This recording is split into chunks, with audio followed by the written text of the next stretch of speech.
section of our program. We can all take a seat.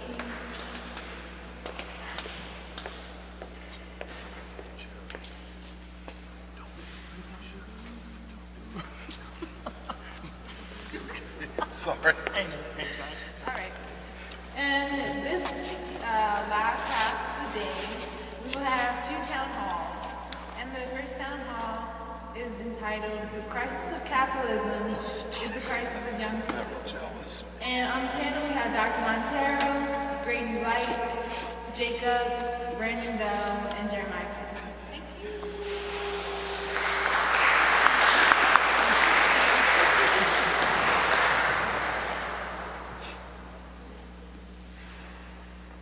Good afternoon. I will be the moderator for the town hall, which is, as Serafina just mentioned, the crisis of young people is the crisis of capitalism. And that town hall will be followed later by a second one, moderated by Megna, and that will be titled, Will Young People Fight for Socialism? And I just wanted to begin by quoting an essay by James Baldwin entitled Black Power, where he talks about Stokely Carmichael, who's also been brought up several times throughout the symposium. But Baldwin talks about Stokely Carmichael and particularly what was at the time a prevailing mood among Black youth, that they would not have their lives be determined by a system that degraded them and waged wars against the darker peoples of the world.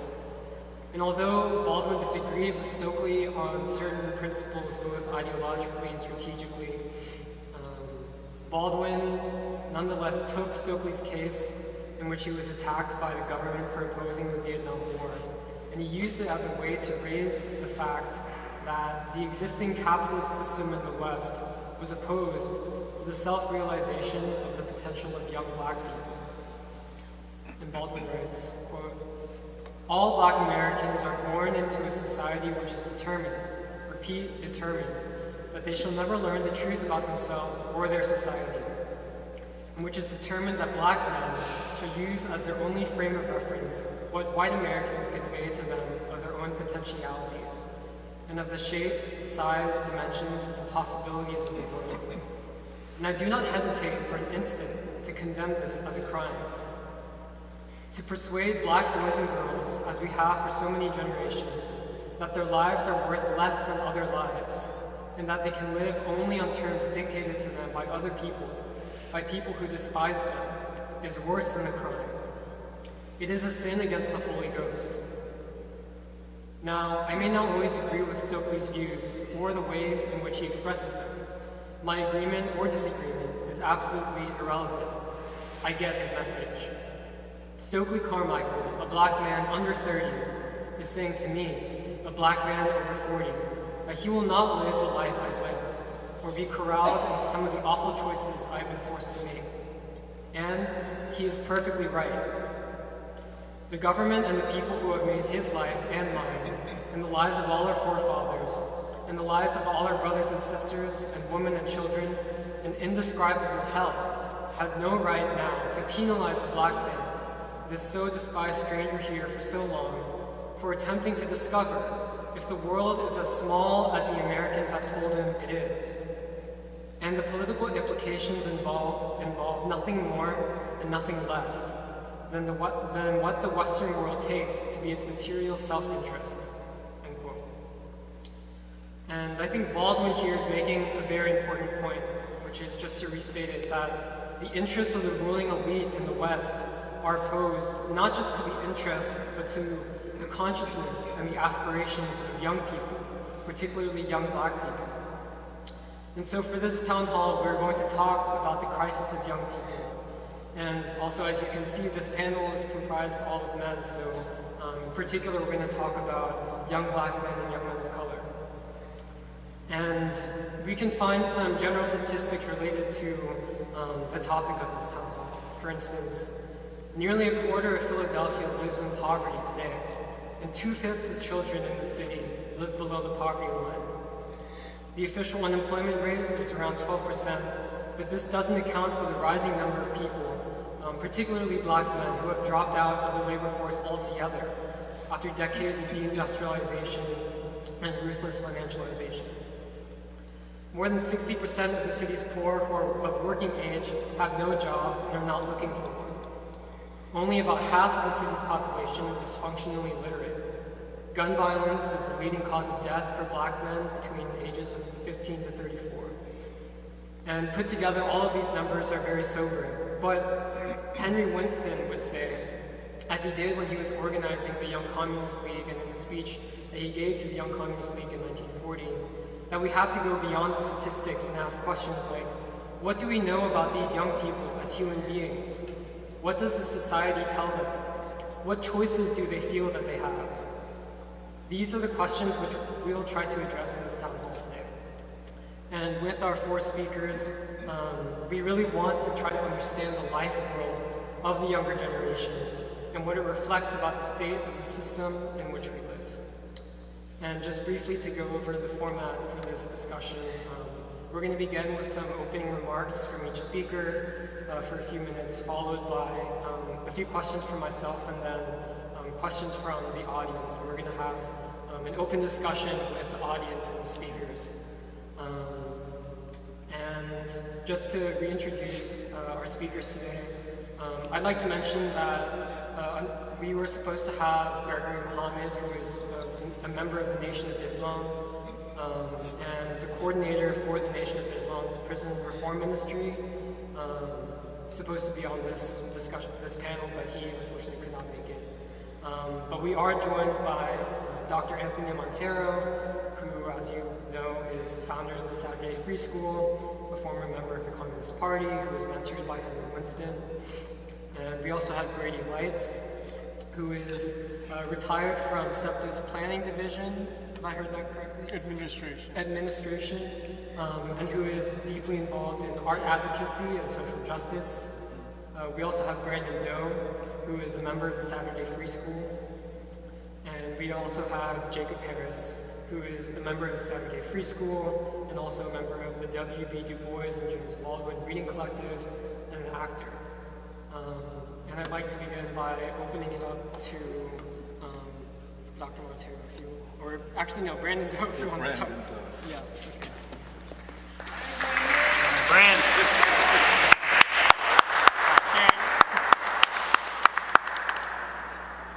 First, I would like to thank the organizers in the Saturday Free School for putting this event together about us and important and significant figures such as Henry Winston. I believe Henry Winston is very relevant to the crisis of young people because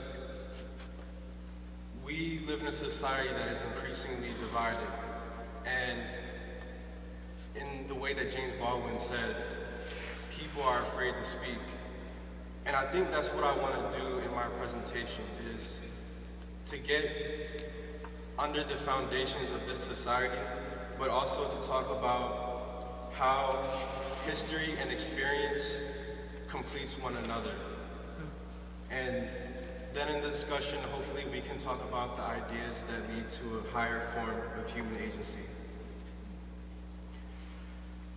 Although I am by no means a sociologist, being a natural observer and studier of people, I believe that our experiences give us the clarity to understand how history lives within people and how history informs our decisions and our thoughts today.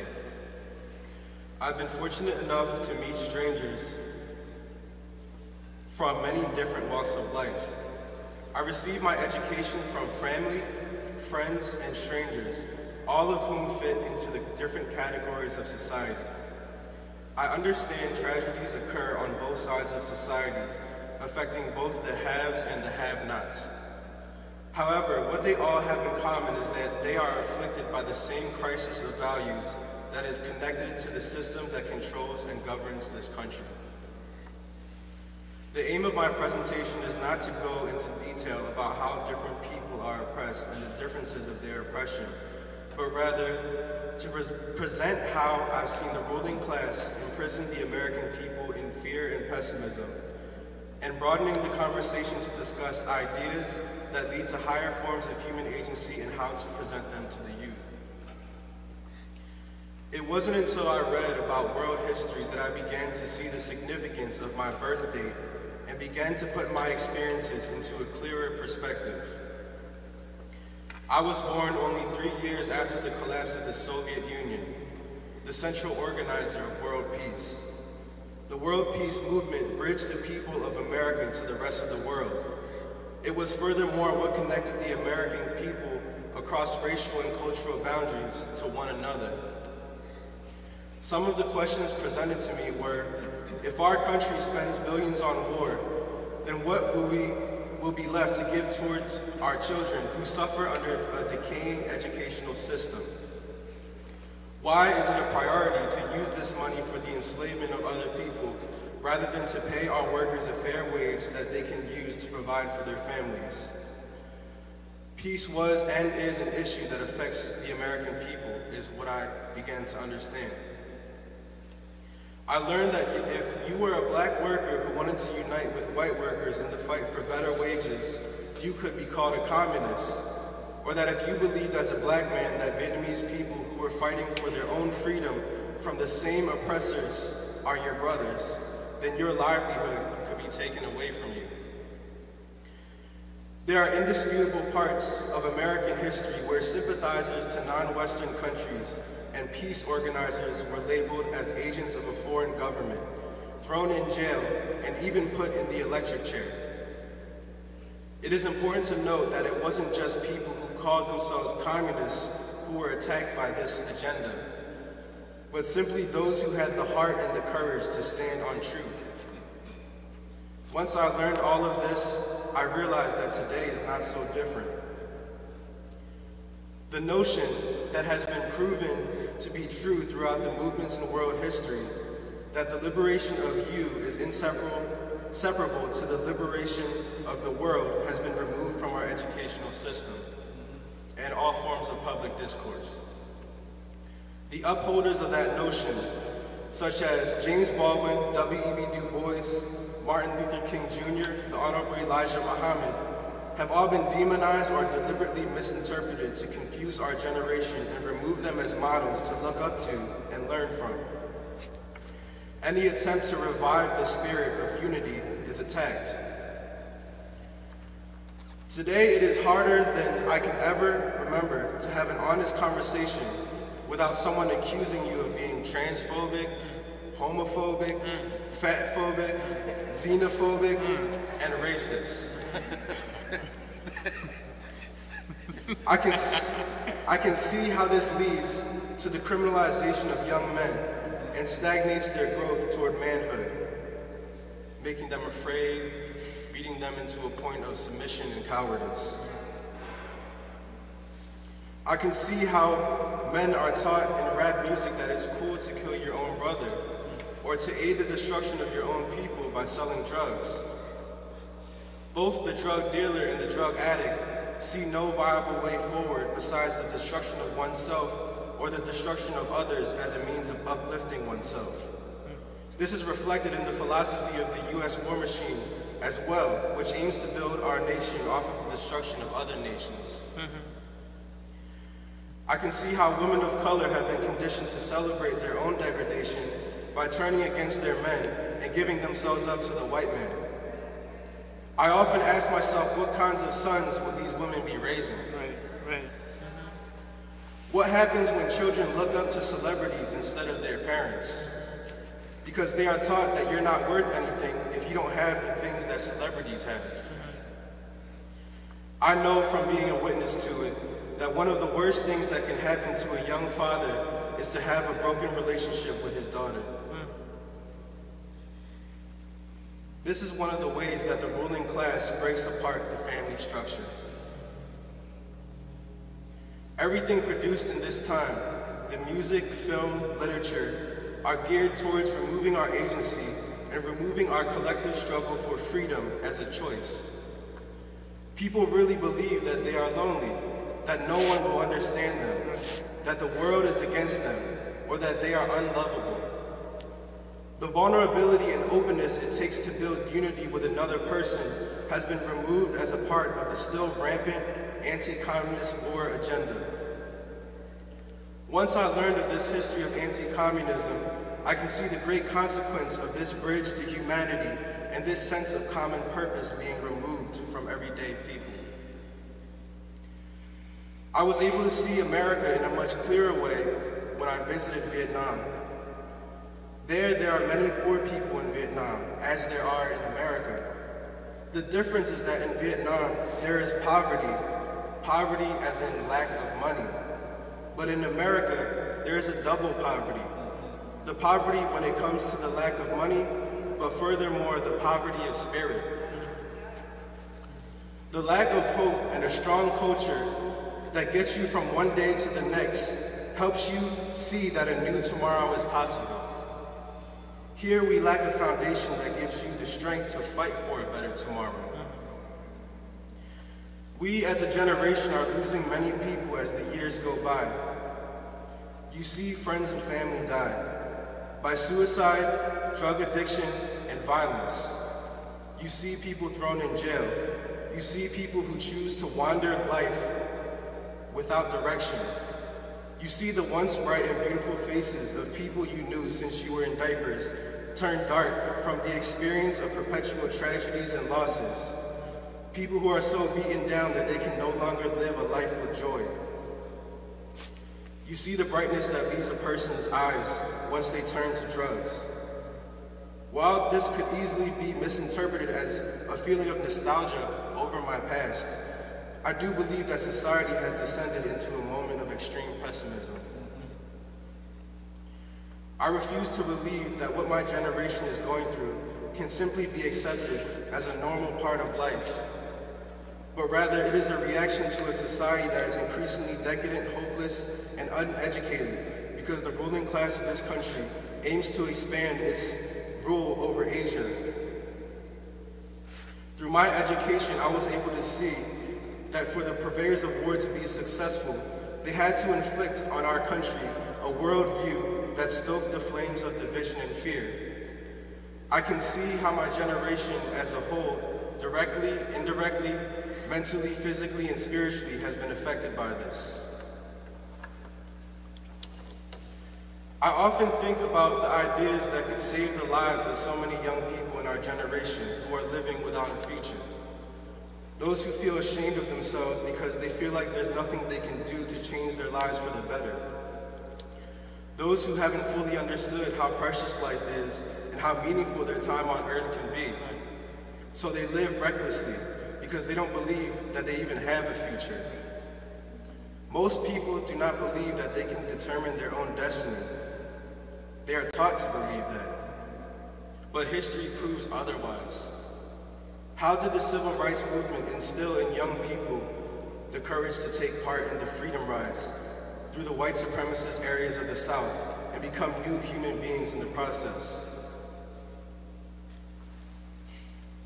How did Muhammad Ali find the courage to sacrifice his livelihood to refuse to take part in the American war in Vietnam?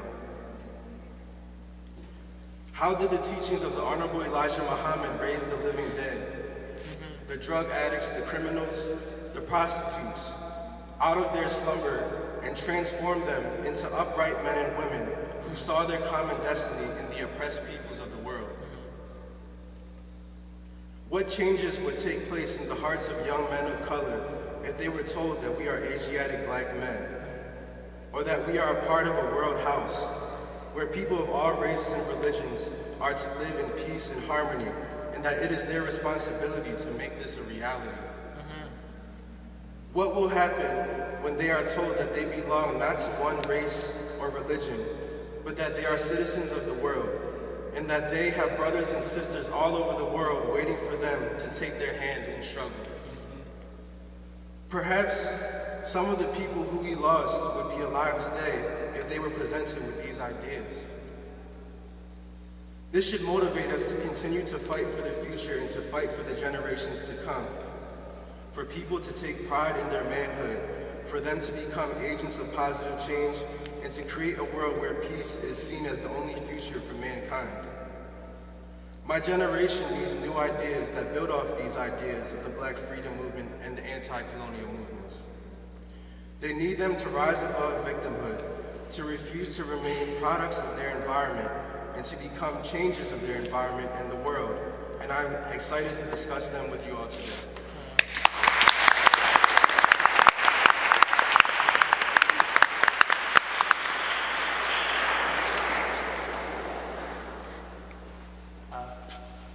First of all, thank you all so much for coming out, and I've really appreciated the conference thus far.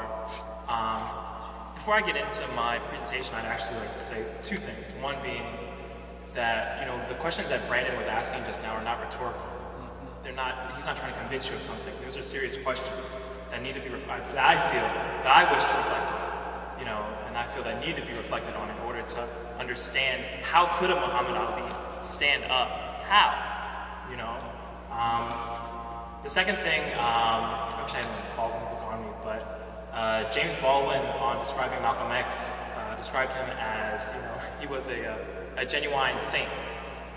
He described him as being able, he was important for the morale of the people, because he described to the people he couldn't, you know, take the money out of the hands of the money changers, you know, that is the monopolists, but he could describe to the people, you know, how the hands of the money was changing hands, and on this basis was good, and described to the people their conditions, you know, and showed them how they themselves could overcome those conditions. And, you know, I feel the reason why I bring that up is because I feel that is applicable deeply to Henry Winston. Henry Winston and Baldwin come together a lot, because they say in unison, in different ways, but in unison, that, you know, being a black person, well, I'll say parenthetically, being a black person in America is being told that, you know, what's happening to you is your fault. This idea is a disease that has pervaded, that has reached the hearts of every person in America. You know, it's a central, I think, ideological contradiction. And Baldwin and Henry Winston and our black freedom fighters and our historical revolutionary movements are teaching us that, you know, no, it's not your fault, it's a matter of conditions. And don't forget who put those conditions on you. And don't forget your enemy. So with that, I'd like to begin my presentation that I entitled, I put his name in, but it's on my brother and the crisis of capitalism. I knew a man who I rode with, who I was raised with, who I played video games with, and even sang songs with. He played drums and always wanted to form a band. To this idea, I was highly gung-ho, but alas, our young feet dragged and it never happened. His father is a musician, and music is in his blood. When we drove back from crew practice, which he and I and Serafina and our friends shared, he would always lay down a bass line a cappella beat, and Serafina would carry the high melody, and I would you know, sing what notes came to my mind. In that way, the way of spontaneity and openness, we were free young people. The freedom was purchased through a certain security of our working parents. We weren't hungry, we were allowed leisure, we had a physical security. So when we'd walk around Germantown, we'd walk loud and brash and joking and serious, like the groups of young people walking around that you see around Philly after school, young people carrying on, playing with each other, not quite knowing the gift of youth they have, but using it. He and I used to stay out until 4 or 5 in the morning. At that point, I'd stopped going to school, and he'd long since dropped out of college, that is. We both stared down the barrel of student loans. He worked hard. He was going to be an engineer, but there was nothing the school district of Philadelphia could give him. Not that this civilization hadn't produced engineers before, but apparently we couldn't afford to in Philadelphia. But we could in the suburbs, to those children's spiritual death. He was a kind boy, a strong man, generous and immovable, stubborn in his loyalty to his friends and always willing to laugh. I can't remember when he told me he was joining the Navy. I remember I cried at a party. We were both had together. He was right in front of me. I was drunk and bent over. My tears fell, falling on the pavement. I texted Serafina and Brandon that I loved them. And I cried because I was losing my friend, because he couldn't pay his student loans, because there was no job that he could get, that would give him a stability to play music and to be with his friends and to do as young men do. No job that could help him buy his own place, to be on his feet, to be upright and a man. He was a janitor in the military. I remember he related a story where the military made all the cadets get naked and wave their junk around in the ocean, our proud and honorable military. He told us that he knew women that, blank. My memory goes blank, but it broke him down into tears. It activated my rage, the terror known as hatred. This terrifying civilization, whose primary will is found in the military, destroying everyone involved in it. He was a janitor in a place where if they leave a certain valve open, a gas comes in and kills everyone, could kill him. I'm not supposed to be reminded of Dachau or Vietnam. At his working conditions, I'm not supposed to be reminded of the African diamond mines or the Amazon warehouse. This rips me apart. I love my friend as I would a brother. He is my brother. But this civilization insists on trying to convince me that it's his fault. Jeff Bezos and Elon Musk, sons of wealth and stability, are hard-working men, and I am assured and reassured, and my friend must not be. It's no one's fault but your own that you fail in this land of opportunity, and it's my brother's fault that he couldn't make it. All he had to do was work hard in college, in these college programs, where he would be design faster jets for the military to bomb Syria or Afghanistan or defend Taiwan from China, which is nothing less than saving Asians from Asians, or as it was called back in the days, saving the good obedient niggers from the bad ones. In a program he was underprepared for, with no purpose in it besides making money, because there is no real purpose in making bombs to kill people in other countries. Those who, I'll say parenthetically, those who have recognized their own suffering can recognize the suffering of others, and furthermore can recognize that his suffering can be my own, thus seeing in the recesses of one's own mind that those wrongs can rip us apart, and have, if we're all truly a human family, or all sons of God, or neighbors, I'll look at that, and they have, if we're all sons of God. And there is no real purpose in making money if we're all so miserable, if we're all so exploited. But suicide, the death of the heart, is so very shocking to us. My civilization mocks my brother. My civilization has found no ways of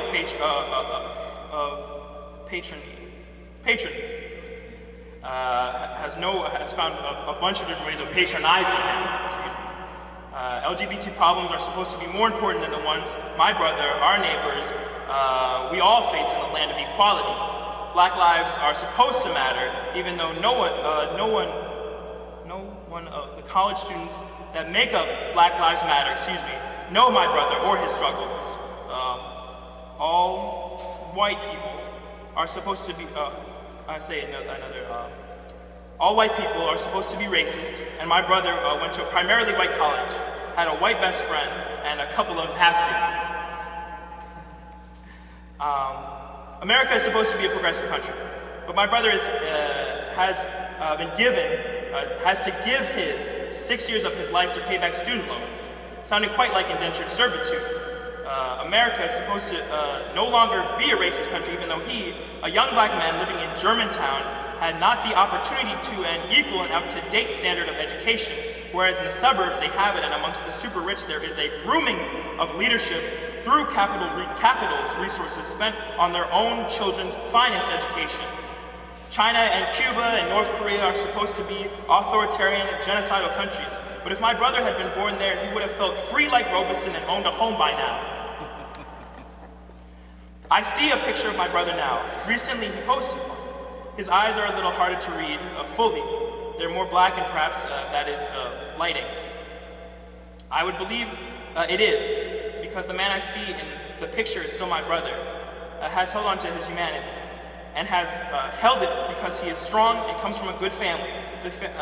The family, nor he can be blamed for the conditions he faced, conditions he was placed under, conditions that were placed on him once in the name of the innocent white lady, now in the name of a poor trans, queer, black woman. As Du Bois said, whoever has set this civilization has hell to pay. I love my brother and wish for our freedom. The overthrow of monopoly would lead to the start of democracy in this country, and getting there is the great question of our time. But I know my brother and I are traveling in that direction, and we sang together. When we get there together, we will sing songs of our people,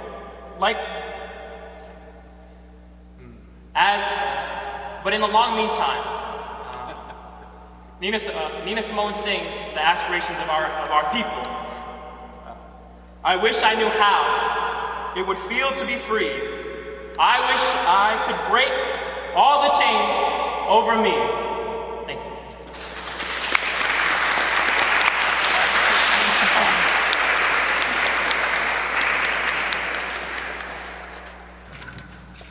Good afternoon, Free School.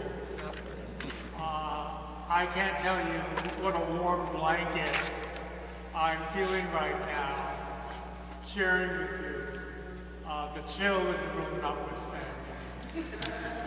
I love you all. Jeremiah asked me toward the end of our repast if I would share some experiences from my life with you. So I don't have any prepared remarks on the theme of this panel. What I will share with you are stories from my life that are at that point of coming of age. And as I share these stories with you, I would like you to think with me as I thought, as I was reviewing my life, in the short time since we were eating together, what Henry Winston was doing at the age that I will share with you for these events. I will share an event when I was 14.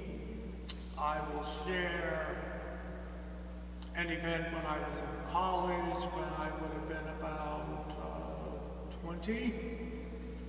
And then maybe another event, which I'll figure out by the time I finish the second one. Let me just give you a little bit of background about where I come from. I am a Geechee. Geechees are African Americans who live in the southeast part of South Carolina. That geography has several intercoastal islands. The African Americans who were slaves on the plantations came from West Africa. The dialect that we speak of English is called the Gullah. It is a patois, a mixture of the various African dialects from the West African countries and the simple English of commands and instructions which the plantation owners gave us when we were learning English. Geechees are notorious for their insularity. Because of the geographical location of the islands, they're enough of a distance from the mainland that you have to take a boat before there were bridges in order to get there. Because of this isolation, the cultural retainers from West Africa are more well preserved within the culture of the Geechees, and that pretty much is enshrined in the language. Amongst northern African Americans, Geechees are known as Hicks. We're very, very attached to the old ways, and we're actually laughed at. Sort of like hillbillies on the white. I come from a military family. My father was a Marine on Paris Island, a lifer. I have 6 siblings. I'm the 3rd child. I have 4 brothers. Marines are notorious for obvious reasons. It's said that there are 3 types of people on the planet: men, women, males, females, and male Marines. Of my siblings, I happen to have been the darkest at a time before black was beautiful. That's an interesting comment about Jim Crow culture in which I came of age. And I also had the misfortune of being effeminate with a Marine father. So I had the challenge of, at an early age, looking at myself and trying to figure out what does it mean not to act like being a girl. If you're 4 or 5 and you can step outside yourself and imagine what that is. Coming of age involves a critical point when you discover what's wrong with you and when you don't fit into the world. And every young person has to deal with that moment at various points in your life, but it's a singular incident the first time you become aware of it. So I just wanted to give you that as a context for some of the challenges that I face. I'm going to start with the summer of 1965. I'm 14 years old. It's 2 weeks before the deadline for signing up to go to the white school. I grew up in Beaufort, South Carolina. The Beaufort High School was going to be fully integrated more than before. About 50 persons of color were part of that freshman class that entered with me. But I'm not there yet. It's 2 weeks before the deadline, and Grady did not want to go. I told my parents no. I had never defied my parents. I was so good and obedient. If you weren't, you'd be eating teeth. And my dad told Mom, she told me this when I was about 30-something, Grady was too good to be true. I just wanted him to break a curfew, talk back, do something. There's something wrong with him. So when I told them I wasn't going, they were apoplectic. They did not want to force me. I was not old enough to decide on my own. But because of my good reputation, they sent me next door to Daisy Drake. In the hamlet that I grew up in, your neighbors were your second parents. So they sent me to Daisy Drake, a mother of a Marine family. And that hot summer day in early August, she sat me down at the table, and in 15 minutes, she gave me a Black history lesson that I will never forget. She told the story of my people from the Atlantic Passage to slavery, to the Emancipation, Reconstruction, Jim Crow, up to that 2-week deadline. And this is what Daisy Drake told me. She said, Grady, don't wait to want to go. That does not matter. If you do not go to the white school, all of the suffering, pain, bloodshed, death that I've described to you would be for nothing. I started crying, and I said, I'm going. And the line that I crossed then, I've been crossing it ever since. Not just about me, but we.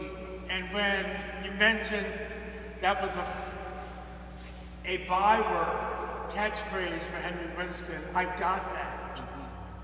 I got that.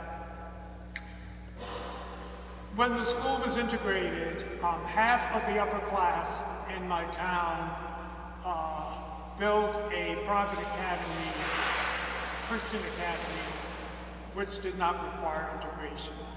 The other half of the upper class integrated with the blacks. And that really signaled a significant dynamic in the town and within the school. I'm going to give you two more stories, and then I'll yield the floor to Tony. After the first 2 years of integration, things sort of settled down, friendships were formed, and two of my friends, Connie Fouts and Louis Covington. Now, they would give me a ride after school, and the rule was that, well, you can participate in extracurricular activities and so on and so forth. This is on both sides of the color line, but you can't go home with each other. So when they drove me home, they parked the car outside the fence. And we would just hang out and talk, and then they would go home and I'd go to my home. So Louis was this towering 6'1" skinny guy. He was a deadpan humorist, just very dry. And he looked at Connie and I as just before they left, and he said, "Grady, Connie, I'm tired of this shit. You know what? One day, Grady, I'm gonna take you by the hand and I'm gonna walk right into my house with you. And I want you to do the same thing with me and Connie." And I said, "Well, I'll go into your house. I'm not bringing you into mine because I don't want to eat teeth. I don't want to cross my dad." At that moment, we laughed so hard, and then it got eerily quiet. And we looked at each other, and it's hard to describe what we became aware of, but I'll do the best that I can. We became one. Every teenager wants to piss their parents off. That was the one thing that united us, and we realized that. I think that was it. I will never, ever forget it. What happened during integration, when segregation, take that away, and when you are with each altar, I don't use other anymore. That sounds too alienating and estranging. I always use altar. When you're just there with each altar, humanity shows up. I'm going to give you one more incident, then I'm going to sit down. It's the spring semester of my junior year at Haverford College. The students of color had staged a cultural diversity boycott. We stopped the college, we did a critique of the culture and the curriculum of the college, and we were able to get a commitment to institutionalizing cultural diversity at the college. Haverford College, by the way, is an excellent Ivy League school, but not part of the insider Yale, Harvard cohort kind of thing. So we made that landmark. And the story I'm telling you is before things really culminated. I was working in the dining center as a student manager, and in that capacity, I had to recruit a lot of students to make up when we were short of employees. So it was a relatively small college. There were 700 students. So I knew the larger share of people because I had to know them to get them to work for me. So it was after meals. We were wrapping up the service, and some of my friends from the South, men of color, came to visit me, and I was talking with them. They had heard about the boycott. They were in the area, so they came to visit me, and some of my buddies who I used to hang out with in the dormitory saw me talking with them, and I saw them sort of look at us, and they looked at me, And we were tight. I hung out with him. We were friends. And when I left my friends, I said, well, thank you for visiting after studying out. And as I was exiting the dining center, they stopped me and they looked at me for a long time. And the question was not just about me talking with my friends. They were looking at my involvement in the protests on campus. And I'll never forget this. They said, Grady, you don't love us anymore? Now, you might say, well, you could have any number of feelings about that, but what I'm going to close on is this note. Once we got to know each other and were unguarded with each, I said other, perfect, each altar, you break through to humanity. I couldn't take that back, what I shared with them. So when I was asked, you don't love us anymore, I had to feel that. So what I'm saying is that everyone comes of age. When you reach a point in your journey, when you make that recognition, aside from ideology, aside from affiliations, and all of that, when you can admit deep inside yourself your shared humanity, that's when you've come of age.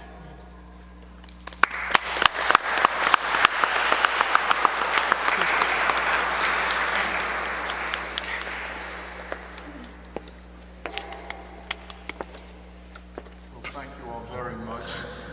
And I'm only here because Gregory Mohammed is not here.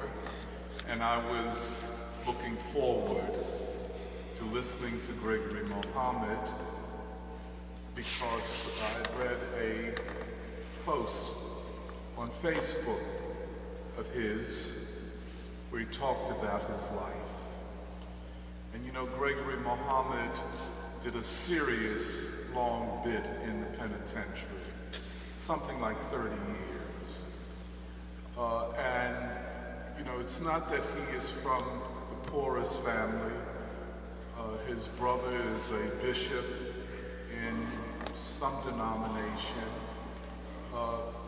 But Gregory said he made wrong choices. He wanted the life of a gangster, which is very much romanticized in American culture and in all capitalist cultures. Because the life of a gangster is the life of the ruling class. So, to be a gangster is to aspire not just for upward mobility, but to be like the ruling class. And so he ends up in prison without many skills, without a social and ideological anchorage, until he meets brothers in prison from the Nation of Islam. And I've been asked by Cordoba, how would I describe the Nation of Islam? And it's very difficult, except to say that it is one of those institutions that emerges in the framework of an oppressed people's struggle for dignity and uplift, where they say the outer world will offer us nothing, and if we are to make ourselves over, we must do it ourselves. And therefore the slogan, do for self. And Gregory went through all of that, and he finally gets out, and his life is in the Nation of Islam, but giving back to brothers who are locked up. And I wanted to hear him talk, and I'll tell you why. I took Cordoba and Shubarta's not here because he's back in India. They had just moved from Illinois and they're both PhDs in physics from the University of Illinois. So, as we would say in Philadelphia, they don't know nothing. And they didn't. So I said that I was going to take them up to Kensington because I wanted them to see Philadelphia far away from the university, from the protected environment that they knew as Philadelphia. And of course, everybody that comes to Philadelphia from somewhere else, especially if they're associated or connected to a university, they always tell you how much they love Philadelphia. Oh, it's so nice out here in West Philadelphia, 44th and Pine. And it is nice, but that's not the whole story. And it's not the story I felt that they needed, nor that the free school needs. The story that we need, the narrative and the pictures and the representations that we need are somewhere else. So we got together after hanging out at a farmer's market in Chestnut Hill. So we're still in the protected zone. And we're enjoying ourselves, and I'm getting to know them. I know Porter, but I didn't know Shabbat as well. And so we're getting to know each other. So I said to myself, now it's time to go somewhere else.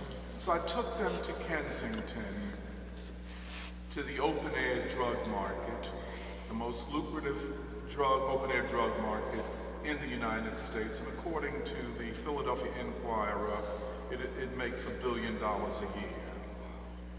$1 billion a year made off of the abject suffering and pain and death of thousands of people. And we drove there, we drove around Kensington Avenue, and they became eerily silent. I was cursing the whole time. You know, how could a ruling class allow this to exist? This is a terrible and ruthless ruling class. And of course it is a judgment upon the people that run this country and run this city that exists. And they began to speak. And they said that they're from India. And India is a poor country and there's poverty everywhere. They see it all the time. But they've never seen anything like that. I don't know whether it's true or not, but you know, whenever I see Portiba these days, I look at her and I look in her face because I have the sense that that experience transformed her. Somehow I feel that her feet were planted more securely in the earth, on the ground that is this city. And that is this country, because Kensington is not an aberration. Kensington is America. But as we drove around, and Portiba asked me about the Nation of Islam, and that's really why I wanted Gregory Muhammad to be here, because I think he could better tell her politically, ideologically, and religiously what the Nation of Islam is. It is a unique type of organization. These are organizations that are unique to the black struggle in this country. The Nation of Islam says it is fighting for freedom, justice, and equality for black people. And even though it exists under the veil or the cloak of religion, I don't know of any other church that so boldly proclaims that they're fighting for freedom, justice, and equality for Asiatic black men and women, which is another twist, shocking to all of us, because we're still figuring out how are we, I thought we were African black men and women in America, but the Nation of Islam proclaims that we are Asiatic black men and women in the hellholes of North America. Now, if that is not a paradigm, if not for upward mobility in the system, at least to give an anchorage to who you might be as an alternative to who your slave owners and oppressors say you are. It's very interesting. But I say all that because, by the way, and I had said to Catherine, we're talking on the phone, and I said, Catherine, you know, I was just up on Kensington Avenue with Purba and Shabarta, and I said, you and I have to go up there. And she said, no, I prefer to understand it intellectually. It is too emotionally troubling for me to see it in person. But then, as we saw those young people, and they were all young people, and predominantly white young people. And this is what is quite interesting, suggesting a transformation in the geography of the crisis of capitalism, which is the crisis of the people as well. That back in the days when the Nation of Islam and its soldiers, as they were called, were selling newspapers on the corners of the most dangerous, drug-infested, impoverished neighborhoods, suited down with bow ties on and bean pies, along with Muhammad Speaks, unarmed, but everybody knew not to mess with them. They were able to speak to the most downtrodden and the most oppressed. And in a lot of ways, they taught all of us a language to speak to people who were raising themselves out of heroin and crack addiction or alcoholism. They knew how to talk to and where to take a black man or woman who were in the depths of despair. No one else had ever or has ever done that. Nobody else. The first anti-heroin movement that is getting people off of dope, and I'm serious, it's a serious matter, was the Nation of Islam. They called it cleaning yourself up, because you're not what the white oppressor says you are, and the only reason that you strung out on dope is because you're afraid to face the fact that you've been lied to. As Malcolm said, you've been took and you've been had, you've been bamboozled. But I say all that to say, as we drove around and I looked at young men, and in a lot of ways, I felt quite helpless.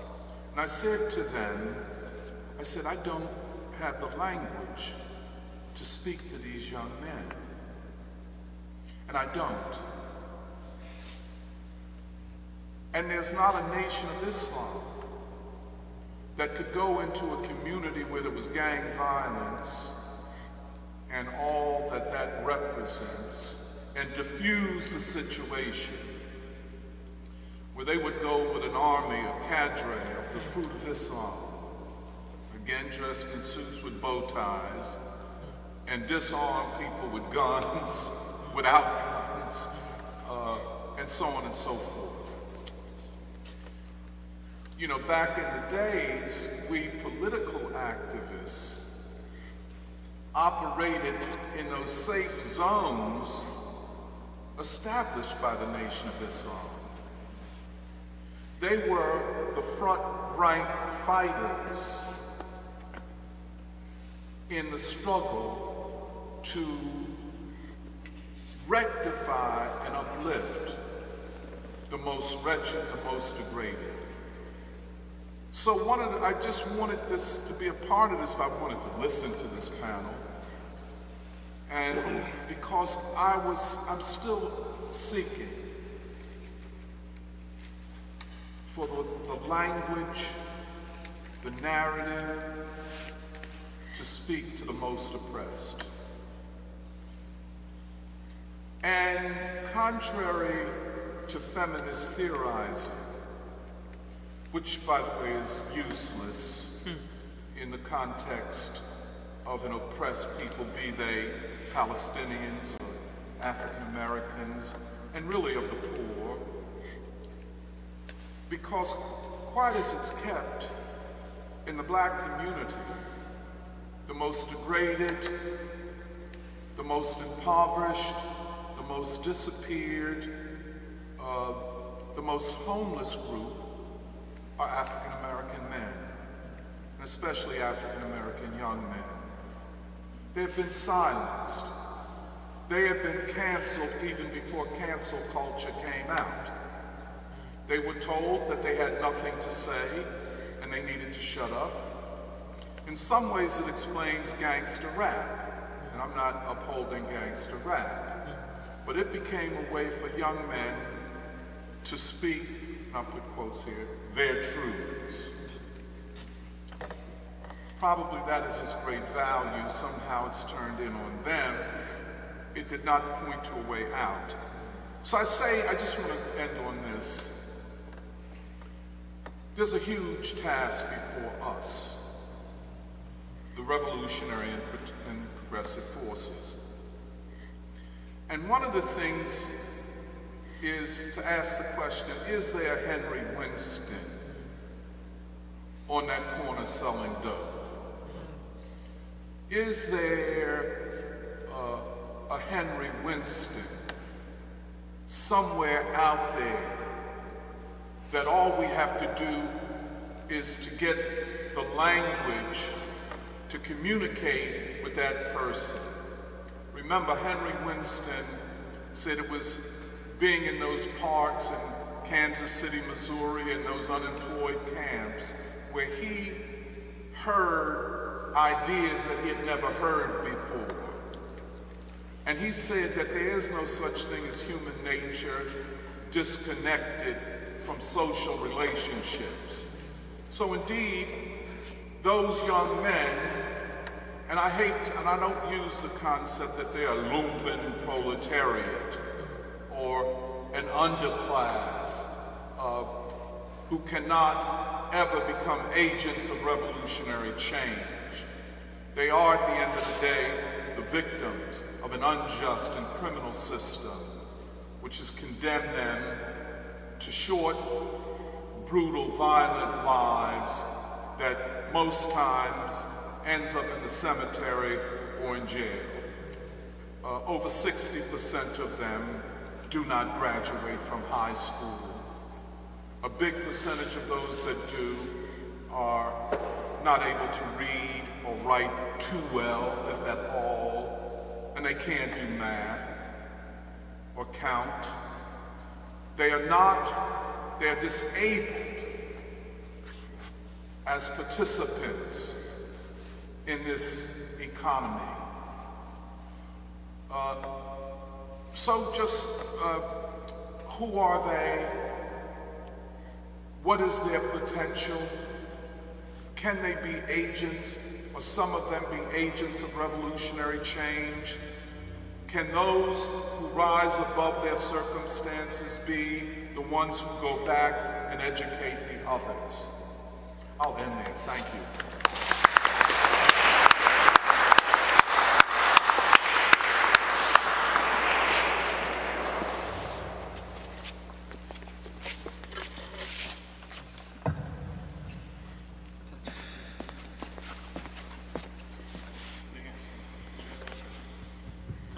Okay, does this work? Okay.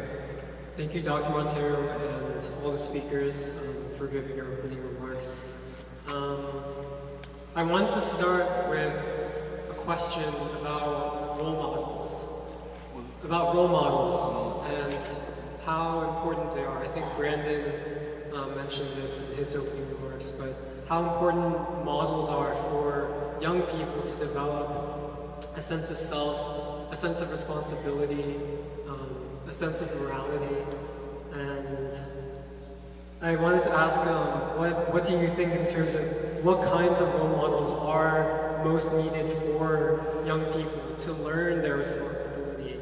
But also in terms of how even you understand yourself. And do the youth of today have these role models, and if not, who's pushed onto them as a model to emulate and why?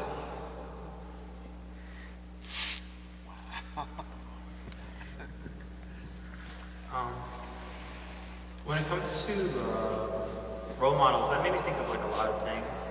Certainly my experience at the free school with Dr. Montero or Brandon. But I also, it also made me think of some of my coworkers and older black men who've done hard time.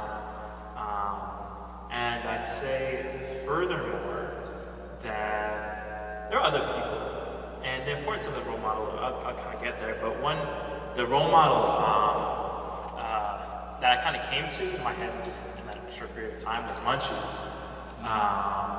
And Munchie, I mean, first of all, the importance of a Munchie can't be understated. Munchie always, when he talked, he always started like by saying where he was coming from. When I was, and the way he talked was, he had this brightness in his voice, and he had this brightness in his self, that made, and he had this uprightness as well. I remember one thing actually Munchie said, we were having a conversation, it was like it must have been maybe 2 years ago. We were having a conversation about manhood, and there was a member in the Saturday Free School who had said, I don't even want to be a man. There's nothing good about being a man, Yeah, right. When we had the meeting right in the building next door. Yeah, not in the dining hall, the other one. Okay. Class, maybe. Yeah, the Liberation Center. Yes.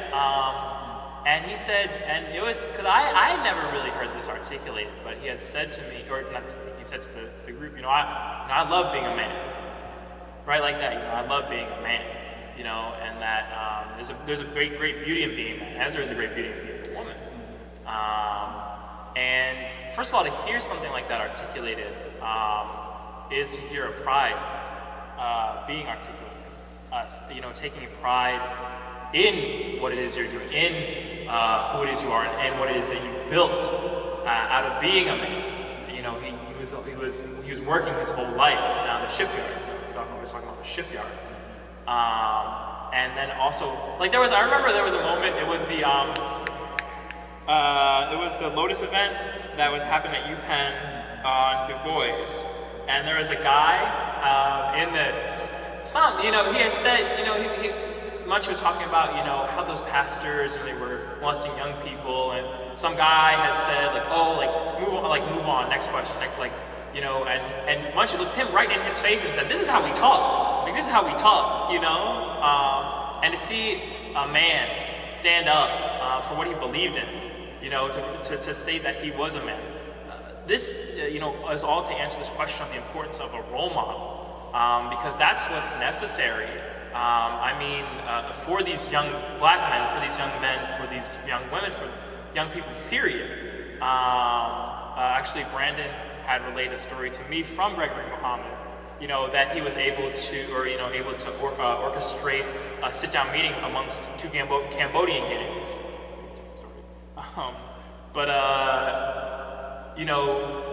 This ability to stand up, this ability to help bring about a peace, to act as a party would, to act in a way, or to act on the basis of, we're going to bring about a union. Just like Joan described Henry Winston. Henry Winston being able to sit two opposing people down and by the end of the conversation have those two opposing people walking in the same direction.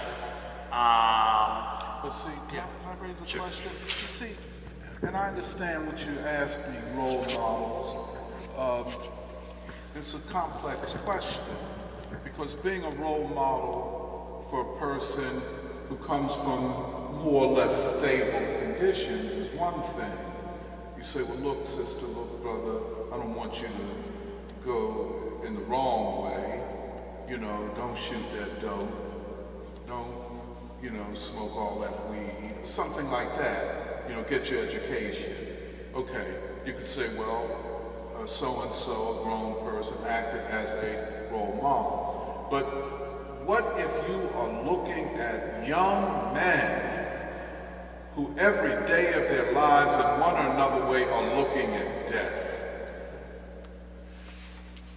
See, now you're dealing with a different existential situation. And I think, of course I would agree, the revolutionary example is the strongest example, the collective example. So you get the Nation of Islam, you get the Black Panther Party, you get the unemployed councils, you get other types of movements. In the South, with the Civil Rights Movement, it was something different, where you were looking at open terror of white supremacist organizations.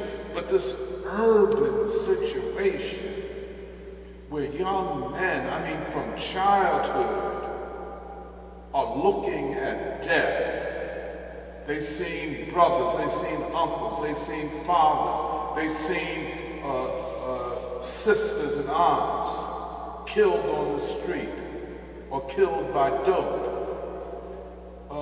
Even James Baldwin, when he speaks to his nephew, when he speaks to other people, young people, he doesn't see that. And he came up in hard times, in Harlem, poverty. So I think we have to look at a more complex situation. And frankly, I defer to Brandon Doe on this. You know, does even the Nation of Islam, who used to have the language and the moral authority to go among the most oppressed, do they have that same thing today?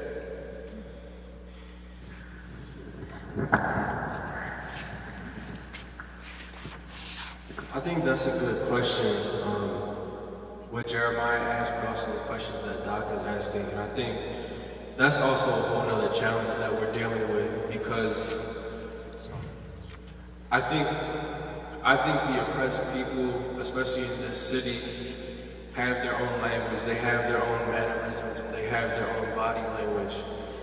And that's easily recognizable and differentiated, you know, if you're in that space. But for Jeremiah's question on role models, I think I try to put it into the perspective of what did someone like Muhammad Ali do for me? And I think what he did for me was he opened me up to the world, and he showed me another way of being. I mean, especially coming from my background where we don't see many brave models, and you know, young men, especially young Asian men, are taught to act afraid whenever they're around white people or whenever they're around people in power. But I remember when I started speaking up about certain things, like against feminism, against its role in the family structure and its intervention in the family structure, it made people uncomfortable, and a lot of people came at me. Also, as a defender of the Black radical tradition of Martin Luther King, of Muhammad Ali, of Baldwin and Du Bois, it did make people uncomfortable. But I think the main thing is that the reason why it made people uncomfortable because I'm not letting the ruling class choose who my friends and my enemies are. If you call Martin Luther King Junior a womanizer, I'm gonna tell the truth and I'm gonna call you a racist. Because how can you call him a womanizer? First off, who are you keeping in mind? Who are you thinking of when you call him that? And are you thinking about when he stood out against the Vietnam War? Are you thinking about the Vietnamese women that were getting bombed?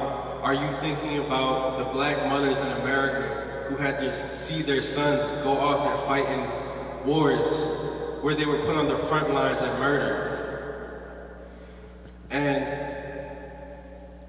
I think based off that model, based off of Muhammad Ali and Martin Luther King, I try as much as I can to carry myself with dignity, to carry myself with pride, to let young people know that there's another way of being. And I think Doc asked a very difficult question. But at the same time, I know that among men, there's a respect of other men who are men. And the truth, when you see someone stand up to the truth, I think that has the potential to transcend racial boundaries. Because if you see someone different or someone brave, you're like, wow, like who is this? You know, like, and then you get curious about it, and then, you know, about that person, and you might not agree with them, but then you admire them. And I think with the way that I carry myself, I try to let people know that there's another way to be, and you can choose your own friends and your own enemies. And if you look into our history, it's already written there. It's already written that Asian and black people are destined to unite. It's already written there. And yeah, I think that's what it means. That's part of what it means to be a role model for me. You know, to let people know that there's another way of being. But also, yeah, a lot of it is just about defending respect and integrity, because a lot of people in our society today is beaten down, you know, like Doc said, black people have been canceled way before cancel culture. And to see someone speak up, that's inspirational in many ways. But I take pride in knowing that I'm a free man, and that if anyone disrespects me, they're disrespecting my mother's son. So now you're disrespecting my mother. Say that. So,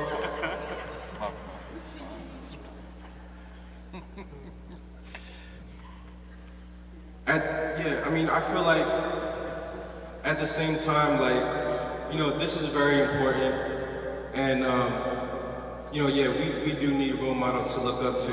And you know, I think about the first time I met Doc as well. I recognized that he was a free man.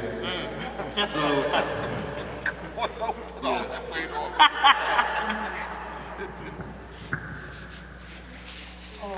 when we think about men and role models, you associate the term manhood. And because of the peculiarities of my coming of age, as I was sharing earlier, as I went through the different stages of my journey, my focus was on personhood. And in that case, you have not manhood, but exactly, it's personhood. And to give you an example that speaks to the spiritual depth and authenticity of the Nation of Islam, I was at my younger sister's wedding reception. She was at Bryn Mawr when I was in Haverford. She married Ron Gilliam, a member of the Gilliam Brothers musical group. They were the backup band for Sister Sledge before they became famous.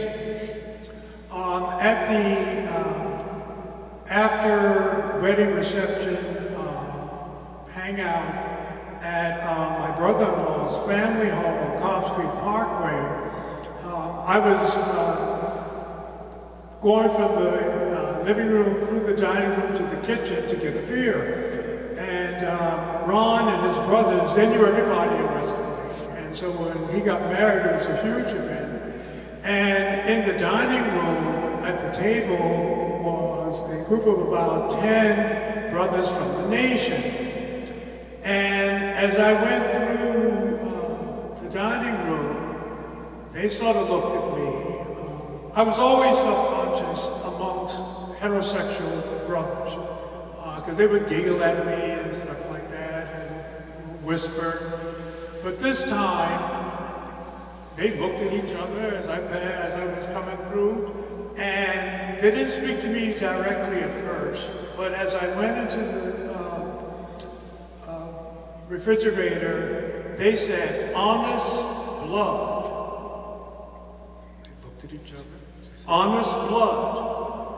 And when I came back through, they said, "Honest blood." And they looked at me and smiled.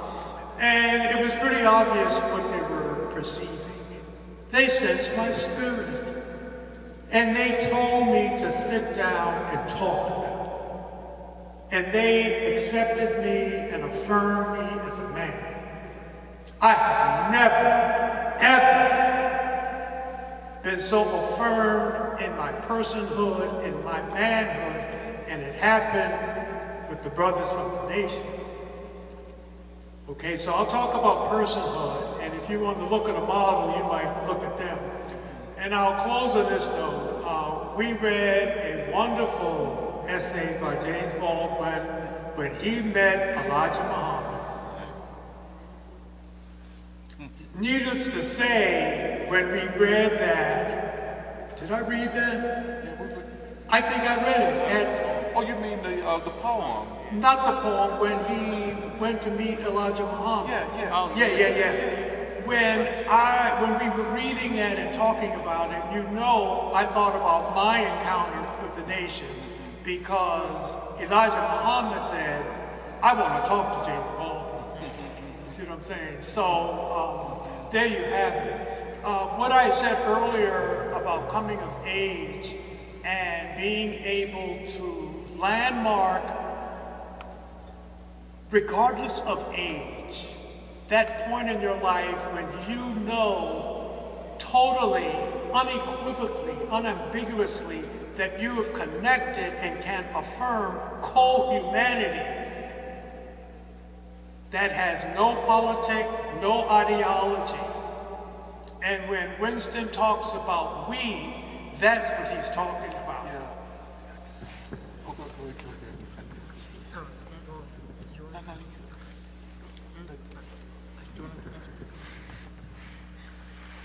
Well, I also wanted to ask, I think one of the benefits of having this group of speakers representing different generations is you get a broader and more fuller sense of, you know, what really is, what defines our time and how is it different, or how did we reach this point?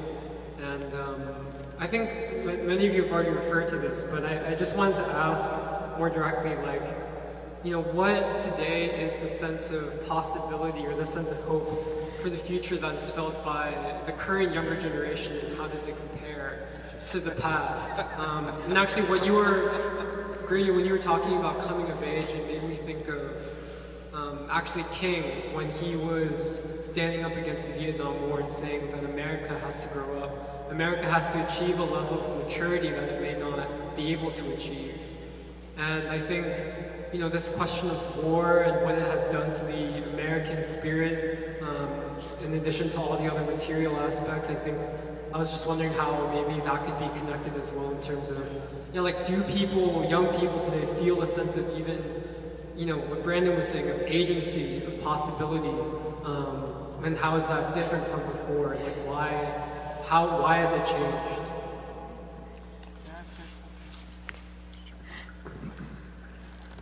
Again, I think you've put a very profound question on the table, because, you know, one of the things that concerns me all the time, that, and I guess also with Grady, that maybe we are speaking from the past.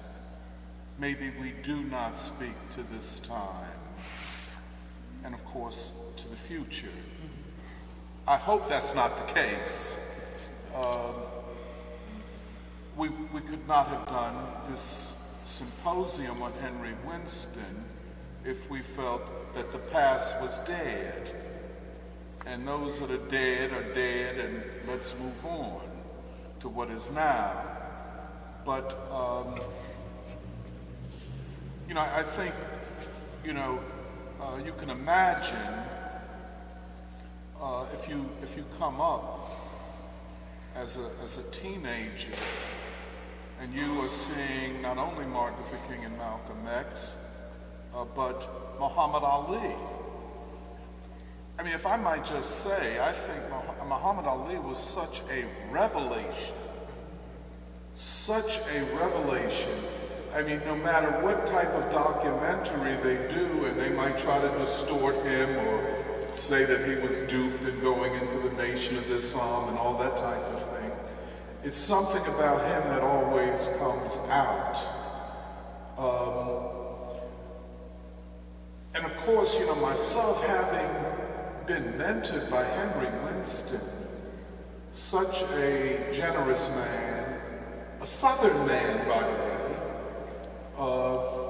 who, by the time I met him, had been blind and in prison and never mentioned it, never showed any bitterness. Like he said, I mean, he had to accept it as part of the sacrifice of struggle. But having said that, I mean, I still feel ill-equipped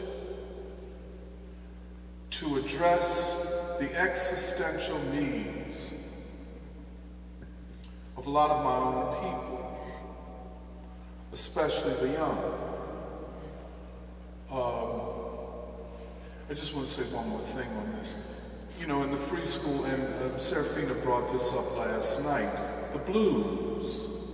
And I think Kathy, in her presentation, is going to be on from pop art to hip hop.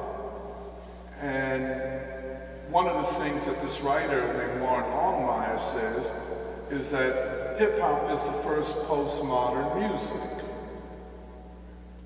which means that it is the first black music that is not grounded in the blues.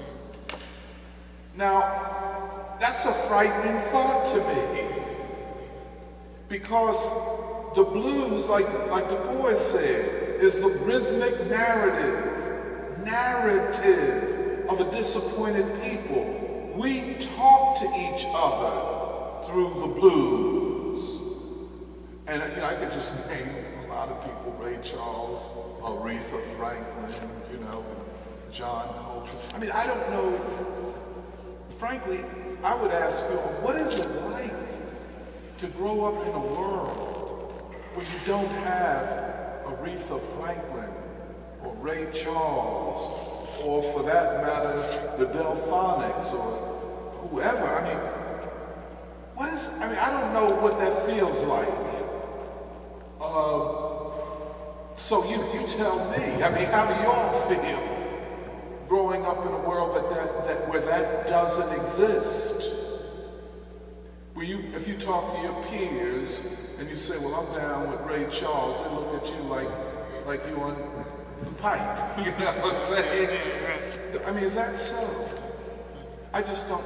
So I think there is a generational difference here. And will it all come together somewhere down the line? And I'm just trying to live long enough to say, oh, now my young people are hearing what I'm saying. Or now my point of view can be heard. I don't know that will happen. I hope it does. Can I just say one other thing? And I talked to Catherine about this. I talked to Serafina about it.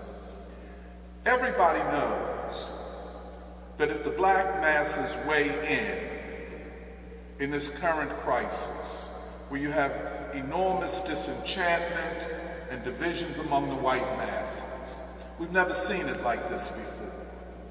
This is unprecedented. Everybody knows that if black folk weigh in, it don't have to be everybody, but just enough of us, the whole equation changes. Everybody knows that. That's why the ruling class tries to keep us marginalized, turn on each other. We're going to give you the leaders, not that you need, but that we want you to have, all that type of thing. But then I ask the question, and forgive me, don't take this to the bank, don't repeat it, but I ask the question.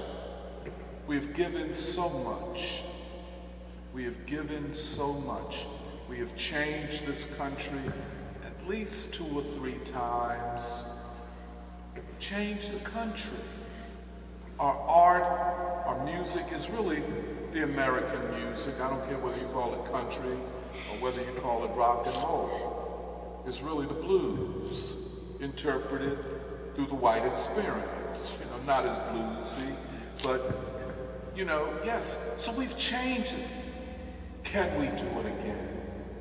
Are we exhausted? You know, because sometimes the people do get exhausted. Sometimes we've given so much that we just can't do it again. I'm not saying that is the reality. Sometimes I have to look at it as a social scientist and ask, how much can we ask of one people?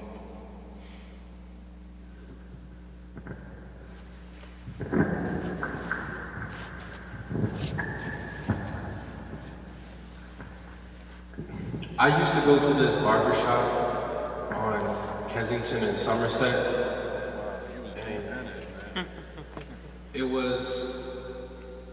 That used to be where the main intersection of the drug market is currently on Kensington and Allegheny. So it moved up a few blocks since then. But I went to this barbershop for about 3-4 years. I mean, my cousin worked there, so that's why I was there.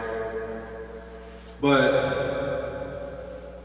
I mean, if you you know, most men know the barbershop is a place where you can get an education. Like, there's men conversing and they talk about things and they share their experiences with each other. But I think there, I learned a little bit, you know, about what the population that Doc is talking about goes through. Because this barbershop was also, it was right on the corner of that intersection, and it was where all the dealers went because, you know, like, they wanted to look nice. And I met a lot of them, and, you know, like, contrary to whatever is said on the news, and, you know, not saying that there's not contradictions, like, a lot of them were just, like, people with kids. Like, young men, but also men in their 40s and even 50s with kids and grandkids and young single moms. And, you know, a lot of them were warm people. But over the years, like, gradually, you know, I would come to the barbershop, I would be like, where's so-and-so? I just saw them last week. Oh, he got killed. Where's so-and-so? I just saw them like a couple months ago. They got locked up. Where's this other guy? Like, he killed somebody. And you just see, like, it's like, just like a whole population disappearing.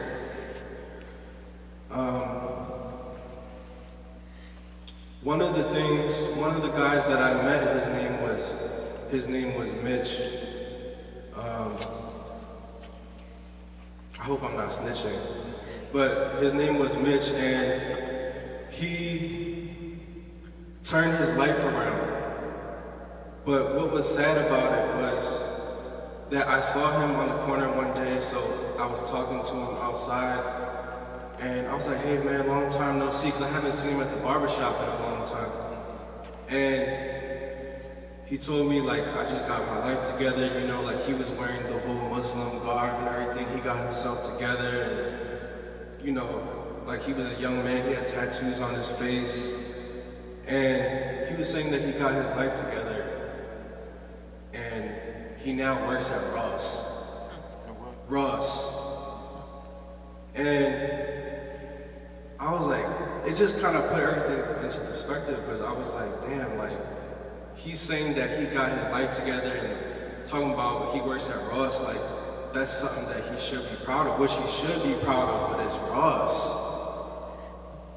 And tell me what you're saying is wrong. so it's a retail store, and I'm saying that anyone on that corner can make $500, $600, $700 a day. So the option, like, what are the options now?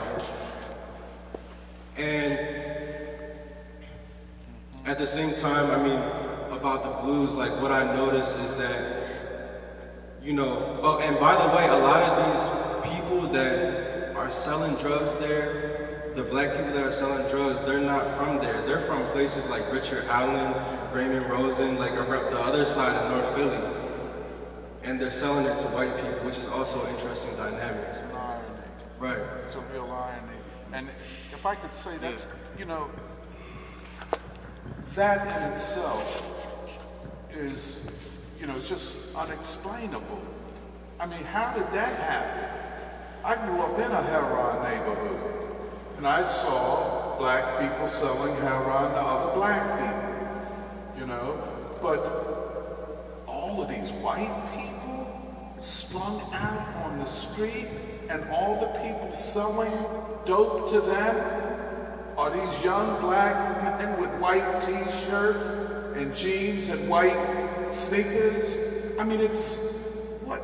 Well, of course we know they don't control what's going on, but that in itself is visually shocking given all of the claims about who was the white supremacist. I mean, because I said to Porter, are these white supremacists? I mean, you know, and no, they're not. They, like the black poor, victims of a system. I would call the white supremacist social system, but yeah. Yeah, I mean, the last point I was going to make is just that, you know, they all listen to rap music, and I don't know, I mean, yeah, I mean, this has something to do with it, about not seeing another choice, like not having another avenue available to you. But yeah, I mean, you don't see these young men in the mosque. And I mean, yeah, one of the questions that we ask in the free school is where are they? Yeah, where are they? That's, yeah. Maybe we can go to audience questions, if you will have questions. Hi, thank you for this really rich conversation. When I hear the crisis of the youth, I hear there's a crisis of historical transition, or right, of historical experience being transmitted to a younger generation, and that's expressed in the kind of despair of people if there's a sense of no opportunity to change things. And you said two things, Doc, that kind of stuck with me. One of them was, is there a Henry Winston potentially on the corner? And the second one also was feeling like you perhaps didn't have the language to talk to these people you were just describing right now. And I was wondering what you see as maybe, I'm trying to think how to put this, the obstacle to how history may be being transmitted to a younger generation, what perhaps absence of institutions there are that could actually give people, you know, it's one thing to read a book from these authors that you've mentioned, and certainly it's inspiring, you learn a lot, but there's something about historical experience that the words are not going to quite get, that has to be kind of embodied in some kind of institution. So I was wondering, and this is for everybody, what you see as something that's absent, that's kind of transmitting history, because history could be a way of critiquing the present, of saying, look, the world you were born into, it doesn't have to be this way. There are moments of past opportunities that continue to be missed, and maybe perhaps that's why we're drawn to various people, Martin Luther King or Henry Winston, because they seem to still be tasking us in the present in the way that, you know, there are great thinkers in all of human history that don't task us. You know, Aristotle was great, but there's not a cast from him in the way that there is with Martin Luther King. So is that, I don't know if that question is clear. It was kind of all over the place, but yeah. Okay, thank you. I'll let one of these other gentlemen, maybe.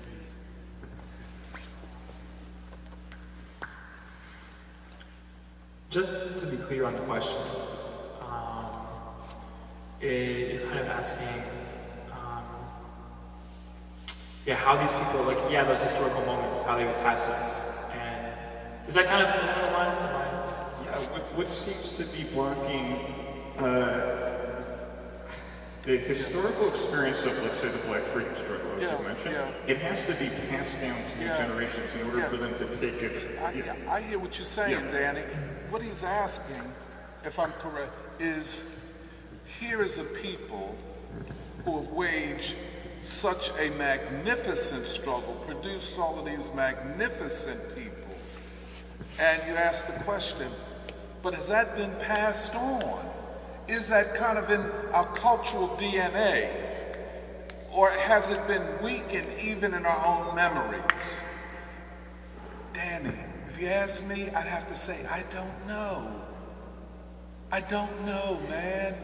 And that's part of what scares me, that I don't know. I don't like to not know where black folk are. I don't like it. I don't feel good about it. So I'm sorry, go ahead. I want to answer this question, again, kind of looking at a person. There's a security guard who works at my job, who I kind of come back to a lot because he's a very upright young man. For this, during this time, young men might be standing up straight, but they're not upright. And he's a very upright and has a lot of integrity. But this historical memory of the Black freedom struggle is not in him. And he would be the example, really, and someone who I would say has the qualities of a revolutionary, but doesn't have that historical understanding. I want to tie it back to the reason why I can kind of ricochet off of, okay, well, this people has a historical understanding of themselves. Like Brandon describes Vietnam, the Vietnamese people. Even though they're impoverished, he would say there is this sense of struggle. Like we had a Ho Chi Minh. Peoplehood, even. A peoplehood, yeah. That's what Porter was saying about India. They're poor, but there's still a sense somewhere of a peoplehood, of a language. And somehow I feel that the forces of repression are using our culture against us to beat us back, and that's what angers me the most. We can work with the poverty, but just to take all of that beauty where the youth no longer hear Nina Simone. Yeah. What the hell does that mean? Because that's the. I'm sorry. I really don't mean to cut you off. I'm so sorry. But that's the historical vector. I like how you come back to culture. It's culture. It's the songs. It's the blues. That's how our stories are passed down from one another.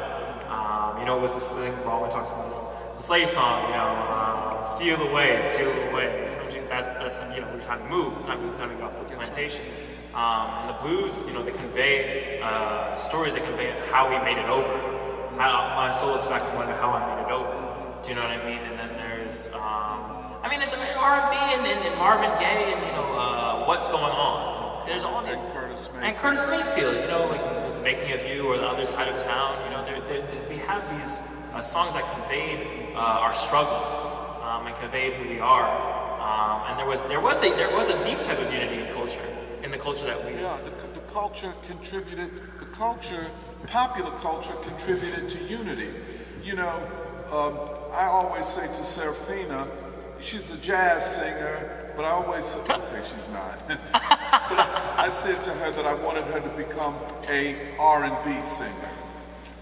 you know, because I felt that R&B is closer to the masses than a lot of jazz singing is. One, because R&B songs are written by R&B artists or people in the R&B genre, and the other thing is because R&B brings not only the blues and jazz, but it brings this other thing, is the gospel music, the church. So it has multiple levels of communication. And then of course, I won't go further into it, but I would say, yes, something is missing right now. Oh yeah, I'm sorry, Grady, I'm sorry. A couple of things. I think the problem of role models, of defining the moment we're in, for which we need models of personhood and leadership and so on and so forth, has to be related to the transitional moment that we're in. For instance, for over 2 decades, an organization founded by an African-American psychologist, Brother Eddie, called the Privilege Institute, has been sponsoring an annual conference called the White Privilege Conference. When I first mentioned this, I had to clarify for people, it's anti-white privilege. But in any event, this, I've been to 4 of them. They have taken all of the available arts and academic disciplines and have applied them to white self-understanding of its own entitlement and privilege. The numerous racial justice reading groups, I am practicing Quaker now 3 years. All of the meetings in this area have Black Lives Matter signs, they have addressing racism, working groups, and so on and so forth. And in these meetings and discussions, you hear the despair of progressive whites. I'm talking about suburban whites. I live in Delaware County. I'm one of a few, if not the only person in these discussion groups, in the despair on so-and-so. I thought she was progressive, she voted for Trump. Oh, my roommate voted for Trump, blah, blah, blah, blah, blah. The world is coming to an end. I can't be friends with them. And I said, wait. And I have to fall back and tell them, when I was 14, the story that I told you about my friends and I hanging out outside our gate because we couldn't cross that line. You would not have heard any white person self-examining themselves about racism. The fact that, to jump forward to the campaign that Trump won, when David Duke disavowed being a racist, any white person today who's accused of racism will not publicly avow that. Now, there are a number of strategic reasons why that's the case. But first and foremost, related to that stratagem, would have to be the people in the middle. If they want to carry the day, they have to get converts. So, okay, we're not naive. We know what they're doing. But more to my point, and I often draw a comparison to the atmosphere and cultural change that I'm talking about with climate change in science. There is a climate change morally in this country. Hence you have the N-word. Hence you have what I'm talking about, a disavowal publicly of racism. January 6th is about sensing the moral climate change. One term of an African-American president could be regarded as a statistical fluke. 2 times the Tea Party gets formed, and for the first time in generations, white people no longer have the confidence that because you look like me, you think like me. It's about 5, so maybe we could have one last question, if that's okay, and then move to the next town hall. Thank you all for sharing your life experiences and putting your heart into this town hall meeting.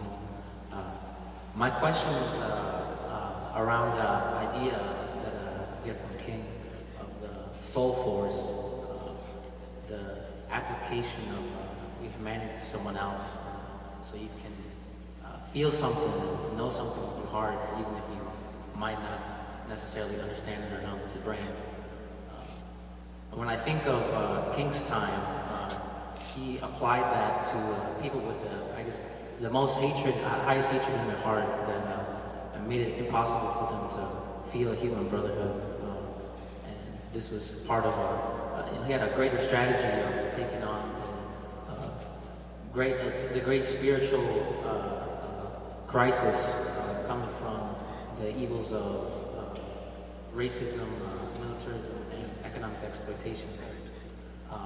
And when I think of the spiritual crisis that we have right now, which has taken on a new form but same essence, I think of the possibility of a soul force or being able to move society one step forward.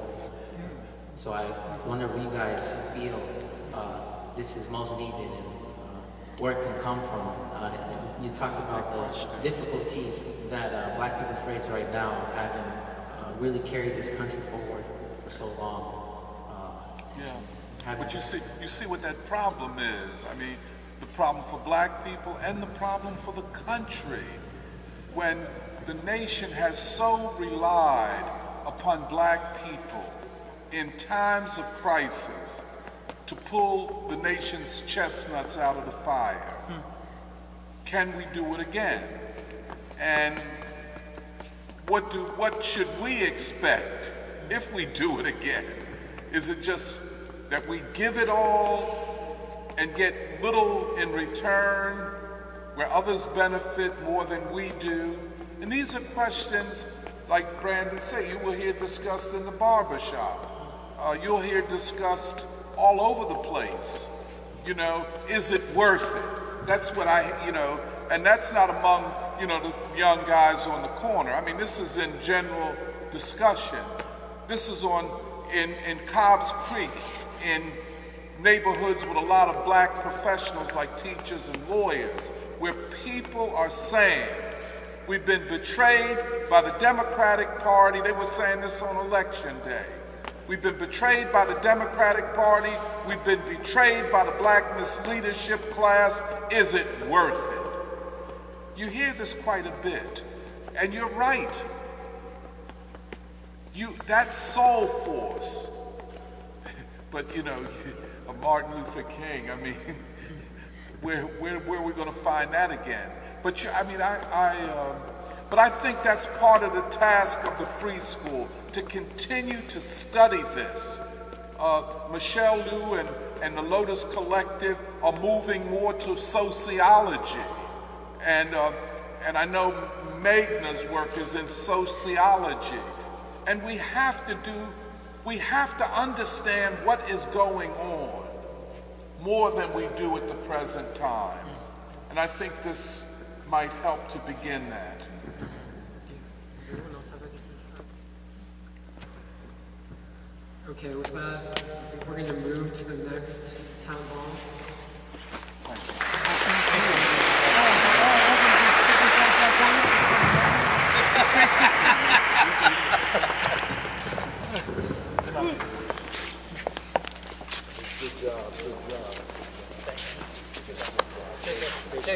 Oh, sorry, thank you.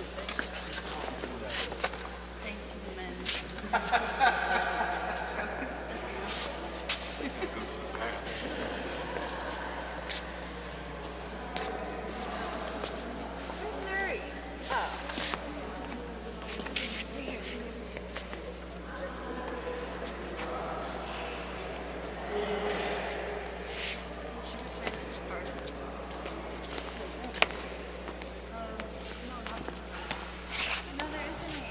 Is it socialism or capitalism?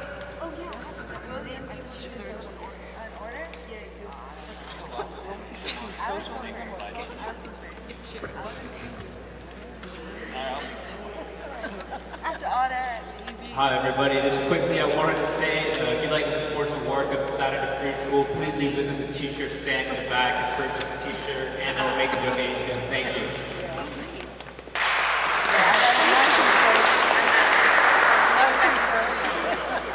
Let me clarify that. Also, if you don't have cash on you, we accept Venmo or Cash App.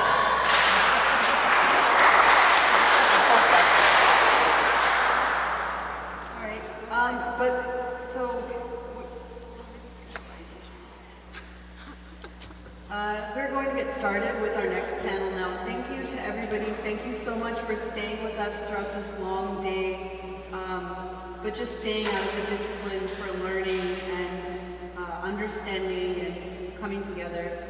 So I would like to open up our final town hall discussion for the day, which is called The Fierce Urgency of Our Times. Will Young People Fight for Socialism? The Saturday Free School for Philosophy and Black Liberation aims to make a contribution to the ideological struggle in Philadelphia, the nation, and even around the world. Henry Winston and his works are the shoulders upon which we stand. Winston's strategy for a black agenda showed how philosophies that appear to be radical meant accommodation with monopoly capital. He clarified how Martin Luther King was the greatest American revolutionary because he brought working people to the forefront of the movement for liberation. Winston mentored young people who were caught up in the fashionable trends of their times and modeled dignity and humility, what a true revolutionary looks like, how a true revolutionary behaves. His life embodies the enormous sacrifice of our ancestors in the struggle for freedom. And just thinking about the story that Grady told, he lived by the words of W.E.B. Du Bois. If the great battle of human rights against poverty, against disease, against color prejudice is to be won, it must be won, not in our day, but in the day of our children's children. Ours is the blood and dust of battle, theirs the rewards of victory. If then they are not there, because we have not brought them then into the world. We have been the guiltiest factor in conquering ourselves. It is our duty then to accomplish the immortality of black blood in order that the day may come in this dark world when poverty shall be abolished, privilege be based on individual desert, and the color of a man's skin be no bar to the outlook of his soul. This panel strives to continue the work of Winnie, and the purpose of this panel is to discuss the moral imperative of the youth, the barriers to ideological clarity today, and the way from what is to what should be. With that, I'd like to introduce the panelists. Alice Lee is an organizer with the Saturday Free School who recently led efforts to commemorate the 100th anniversary of the Communist Party of China. Nuri Lee is a member of the Du Bois King Reading Group and is currently working to put together a conference on imperialism in Asia, specifically North Korea and Vietnam. Serafina Harris is an artist for liberation from Germantown and an organizer of this gathering. And finally, Catherine Blunt is a longtime teacher, trade unionist, freedom fighter, and fighter for peace and black liberation. So before we get started, I just wanted to, as Jeremiah already said, as you've already seen, just clarify the format. This is a town hall. We really want to encourage discussion among the audience. We want to have as much discussion as possible. So I'm going to ask the panelists just to make relatively brief remarks, probably not more than 5 to 7 minutes, and then I'll ask a question or two, and we'll open up the floor for comments. So thank you.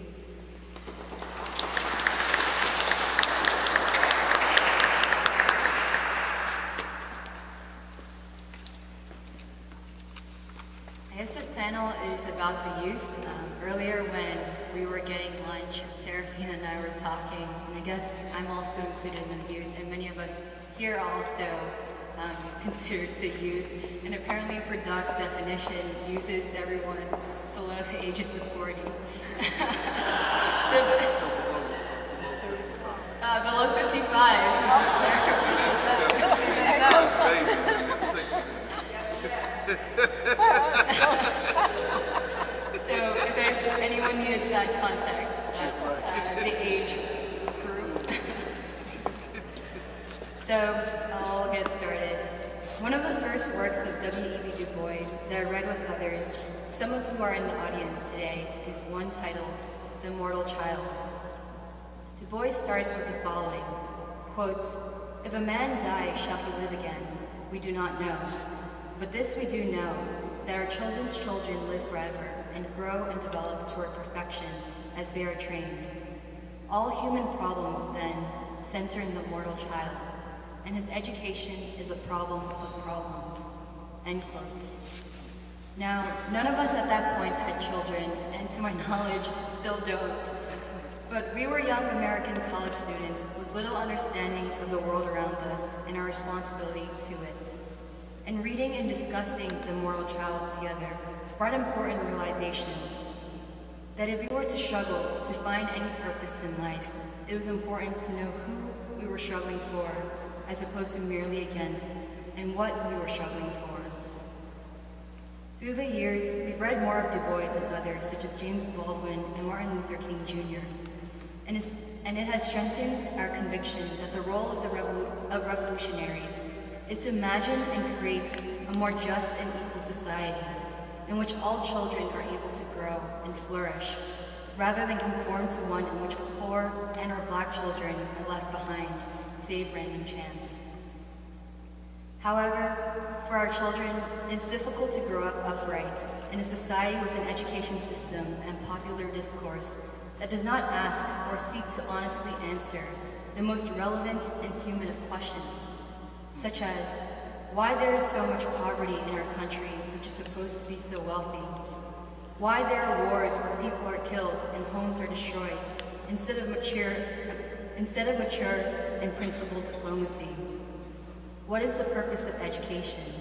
That is, what is an education for children as opposed to an education for industry? And how do we live beside our neighbors and friends with love?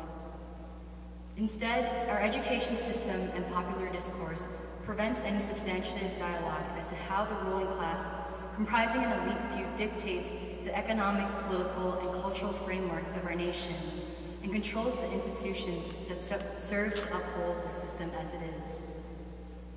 The condition of our children, a condition not unique to children, speaks to the crisis of our times. Children who are not yet 20, who have lost the sparkle in their eyes and can't see a future themselves. In Shattered Dreams, Martin Luther King Jr. describes how people react in the face of such circumstances. The person who hates God, hates others, hates himself. The person who withdraws, who doesn't hate, but also doesn't love. The person who believes that everything is out of their hands. This is the necessity of a radical revolution of values. The lessons of past revolutionaries show us that those who are interested in the transformation of the economic, political structures of society must not neglect the transformation of people. History has shown that people armed with ideas that explain the nature of their oppression and a positive vision forward can transform to be people capable of reconstructing, and governing a new society. We saw this during our discussions of China during the celebration of the 100th anniversary of the Communist Party of China. Ordinary people who joined the long march that ultimately led to the birth of a new China in 1949. Here in America, we have a rich legacy dating back to the ideals of the American Revolution and advances of the Civil Rights Movement. However, as I conclude and we move on to the panel discussions, I want to bring forward the following question, as the world revolutionaries who studied these past 2 days had asked in their times, and the Saturday Free School has been asking. What is it that will give people, including the youth, the strength to stand up and move our revolutionary history forward? Winston's life offers us 2 pillars I wanted to re-emphasize. One is the dormant possibilities of ordinary people. As Winston described of the Youth Communist League, quote, we want to build characters that will incorporate all that is fine and good in our generation. We want to build characters whose moral code is based upon services to their generation and to the future of our people. We want to build characters who have hope and courage." End quote. A political education will not only need to elucidate our history, present, and future, but also the kinds of people we will need to become in order to move forward, in order to move to a more positive and just future. And two is the unity across sections of American society that are aligned with peace and human development. We will not only define a strategy for freedom, but the American essence of that freedom. Thank you.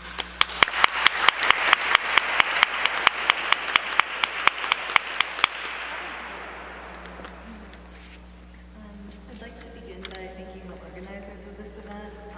The last 2 days have been really meaningful, and I think especially as a young person who's been searching and studying for some time, I feel like Henry Winston is one of the figures I really need to study. And so this town hall is posed around the question, will young people fight for socialism? And I think Serafina and I both asked, well, what else will young people really do? What are the other possibilities? And is there anything else really worth fighting for? To situate ourselves, young people today are the most anxious, depressed, and nihilistic generation. The youth of today in America are a generation that sees its standards of living, future prospects, and even life expectancy declining under economic crisis and the shifting world order. Some groups and sections of society are given really nothing, treated as totally dispensable, no longer even needed for labor by the ruling class. And the challenges facing these stranded populations include literacy, unemployment, incarceration, and violence. Even the demographic of young people who have been given supposedly everything, material prosperity, college education from elite universities, entrance into the professional managerial class, who live in close proximity to the ruling elite and are being treated as its heirs. Even these people are deeply unhappy, unhealthy, and dissatisfied. The U.S. Census reported that in April 2021, 51.7% of Americans aged 18 to 29 surveyed reported symptoms of anxiety or depressive disorder, while 36.2% of Americans ages 30 to 49 and 18.5% of Americans over the age of 65 reported the same symptoms. And so the youngest group is the most depressed. And so this depressive outlook of young people, I think, is especially jarring because what youth should share is the energy, spirit, and freshness that's characteristic of young people. It should be a stage of life that's open to all the worlds and human potential, not just rebellion or rebellious nature, but clear eyes and prejudice to the status quo, open to possibilities, bold, curious, and desiring to learn. And so I think if young people are so pessimistic or depressed, it's because there's so much that we don't know, and so much that has also been intentionally hidden from us. Young people today have no memory or direct life experience of the Soviet Union and the world communist movement at its height, and we've grown up under an onslaught of ideological attacks by the ruling class, who have mounted so many barriers to ideological clarity, including the promulgation of a reactionary culture of celebrity, consumption, unprincipled values, and a politics that's based on image and individualism. In the last 3 decades, this culture has had no real strong united world force to counterbalance this hegemony, and as a result, I think our consciousness has really been deprived. So, as a generation, what we're lacking is experience, wisdom, and strategy. Young people are totally lacking in political education, which is to say a true education to see and understand the state of reality, and also to see the role of human beings as a force to shape and change this reality for the better. We lack the ability to really think and to truly act. And so I think that's also why Henry Winston is so important for our times and for our generation. And I want to share some of his quotes because they really resonate like they're meant for us today. When Winston wrote and spoke about the importance of political education, he emphasized it a lot as a member of the Young Communist League. He wrote, "The word education, therefore, is a central thought in everything we have done and wish to do. We don't need a young communist party, nor do we need a new organization of social clubs. We need an educational organization, one which will teach the young people to understand the world about them, to live a life with a purpose dedicated to their generation and their people. Political education, thus, isn't a departmental task, but the central means to achieve the mission of social progress and uplift." Winston wrote that an education in the spirit of socialism was needed because, quote, a permanent solution of the problems of our generation cannot be achieved under capitalism. We do not limit our education to teaching the youth the need for solving their immediate problems, job opportunities, the defeat of reactionary fascism, but we see these things as part of a much larger struggle. Because for us, there is a socialist lining in every dark cloud. Because we know that while the storms of a decaying social system overtake us, if we persevere, a new dawn will break tomorrow, the dawn which alone can solve the problem of our generation, which alone can usher in the day of peace and security for all mankind, end quote. And so the slogan of the League was character building and education in the spirit of socialism. Yeah. Winston wrote, quote, we want to build our characters. We want more self-study in Marxism-Leninism so that we can train ourselves for the job of leadership, so that we can help educate the millions who are still groping for answers to their problems. But can we educate the millions by just shouting socialism at the tops of our lungs? No, we cannot.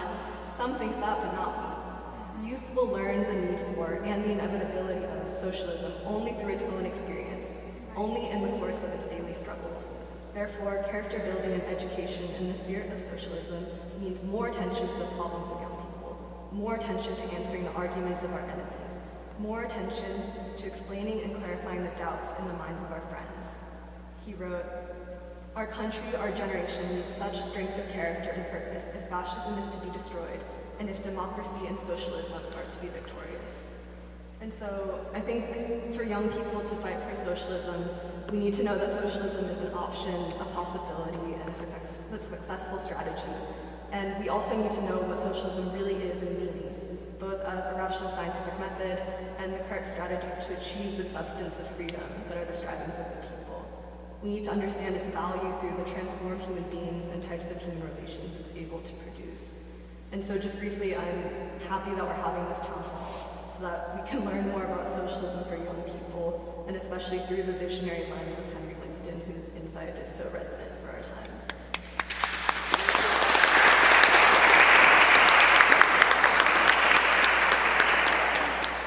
I'll be short, but I really do agree with things that Brandon pointed out, what Mary pointed out, and I'm thinking about what Amelia, you were talking about earlier today in terms of like the hopelessness situation.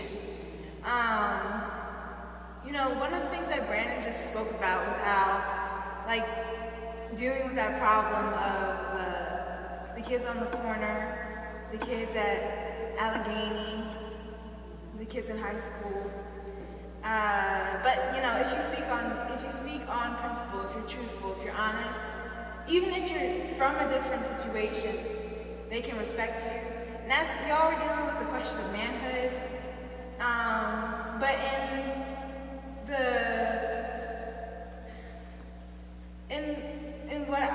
in my reflections, which has really helped me kind of figure out what I'm writing about for tomorrow, in those presentations, I know that me and my brother are like kind of we stick out sometimes, and that doesn't mean that other people haven't stuck in out or like, you know, whatever in school or whatever like that.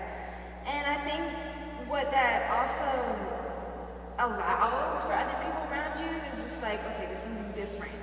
You know, you could think different, and at the end of the day, everybody isn't the same anyway. So it's like, it allows for the imagination to kind of grow. So that's another thing. That's the same thing said about communism. That's the same thing said about how we talk about King. Because now, I'm not as naive as I was in high school. Which doesn't say anything about, like, you know, being able to grow up and knowing everything. I do not know everything. I'm not saying that. I'm not saying that. But what I'm saying is that, like, it's just the fact, is that I am coming from a place of purpose, which also it means something for other people around me. They can recognize that, you know, whether you want it to happen or not. And another phenomenon that I know happens with young people, black young people today, and I think it can also be said, well, see, there's two things happening, I think. You know, the white young person, and then there's black young people. Because I think black young people are in a situation where racism being as rebranded as it is, young people are succumbing to that more in a way that they can't recognize. They don't see it as, you know, well, like for example on a TikTok or whatever, and you take a selfie, you know, whatever, you make your lips like smaller. But that literally is like kind of like, you know, okay, if your lips are smaller, then you're like closer to being more pretty. If your hair is long, then you're closer to being pretty.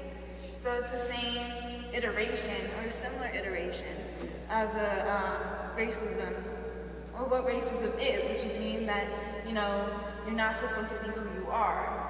And the same thing goes with white people, and you know, it's like a thing, or one phenomenon that I'm just being pinpointed, or I'm just talking about, was the thing that you mentioned about jazz. So white people go to jazz more than they do R&B, you know, and that's not a problem. But if jazz is whitewashed and taken out of the struggle context, then, you know, yeah, you can like John Coltrane and whatnot, but they won't really mean anything. And the reason why I think, you know, me and my brother, I guess, well, actually, what happened when we started reading Winston is that I looked up another book, or I was just like looking up Winston, and then I found that he had another book, Class, Race, and Black Liberation. And I started to read it because I'm like a dork and just like read stuff all the time, ahead of time. I don't even need to be doing this, you know? It was never the case I need to be here. You know what I mean? In free school. It's like I'm not obligated to be responsible or take responsibility for any of this project, any of the book club, any of the time that I spent on Saturdays. That is, you know what I mean? This is the active choices that I've made in this time that we're living in. I don't have to read at all. I don't have to, like, you know what I mean? I could have just went along with popular opinion, which is easy to do, you know? But then there's always something in the back of my mind telling me, like, no, this is not all that I can be. So I'm going ahead and I'm reading Class, Race, and Black Liberation, and he's talking about the Moynihan Doctrine. And I think I heard about this before in history class, but like just reading it in 2 points that he makes about the black family and how it's the black family's problem for like everything. And the second thing is about monopoly imperialism and how it uses racism and anti-communism as like, how to say? Weapons.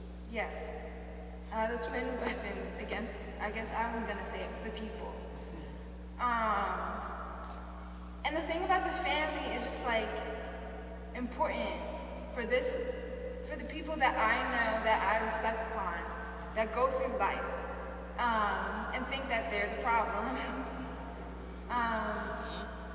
And either white people feeling really guilty, or black people feeling like there isn't anything to do about their situation.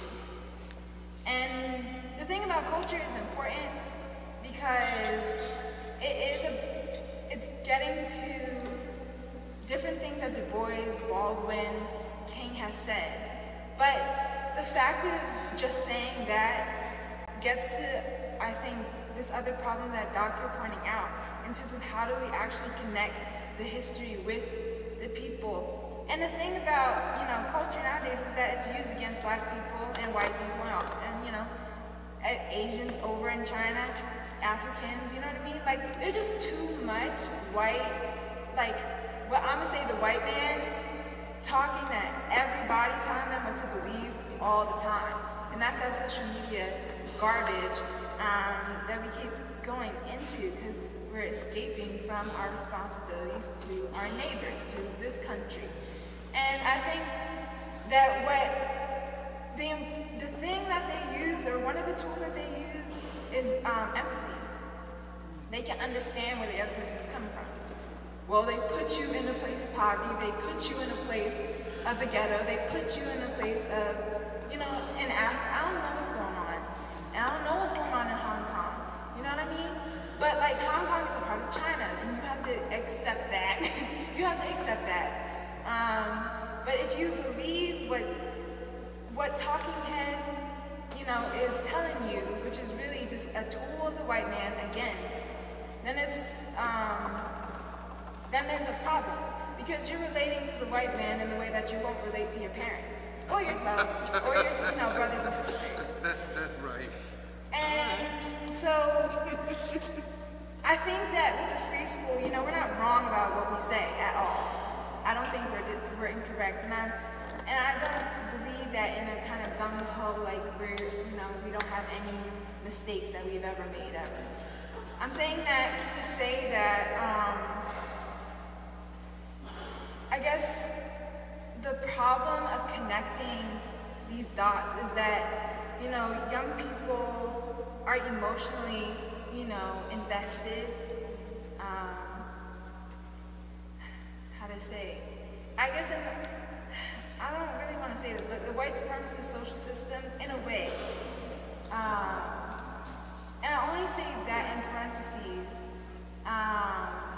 because I think that there's a definite dislike or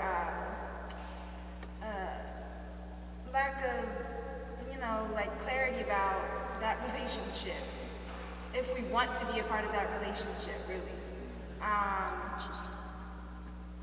Yeah. So I mean,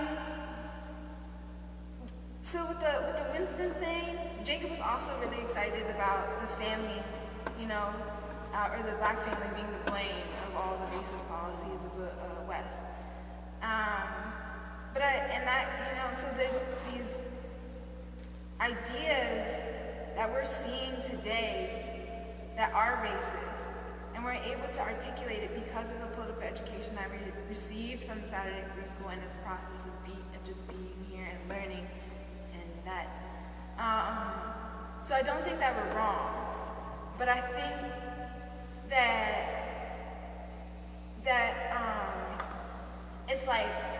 it's like on one hand we're either doing us, we gotta do us and stick to that,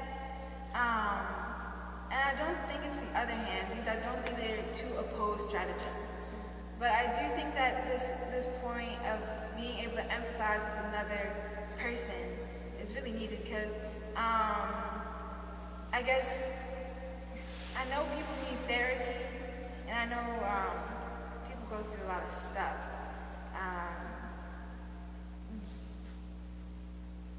But like, I guess Doc, you were kind of mentioning, or something in what you said about Winston made me think about Matthew from the Dark Princess and stuff, and how he went to that meeting with Princess Kataria. So the Dark Princess is a novel by Du Bois, and I thought about it because Matthew had a lot to learn, you know, at that meeting. He had a lot to give, and he gave his song. He gave his song to that meeting, you know, Let My People Go. But he had a lot to learn also. And I think that the humbling process has to happen in the same glove as understanding that the other person has a lot to give as well. But I'll just leave it at that.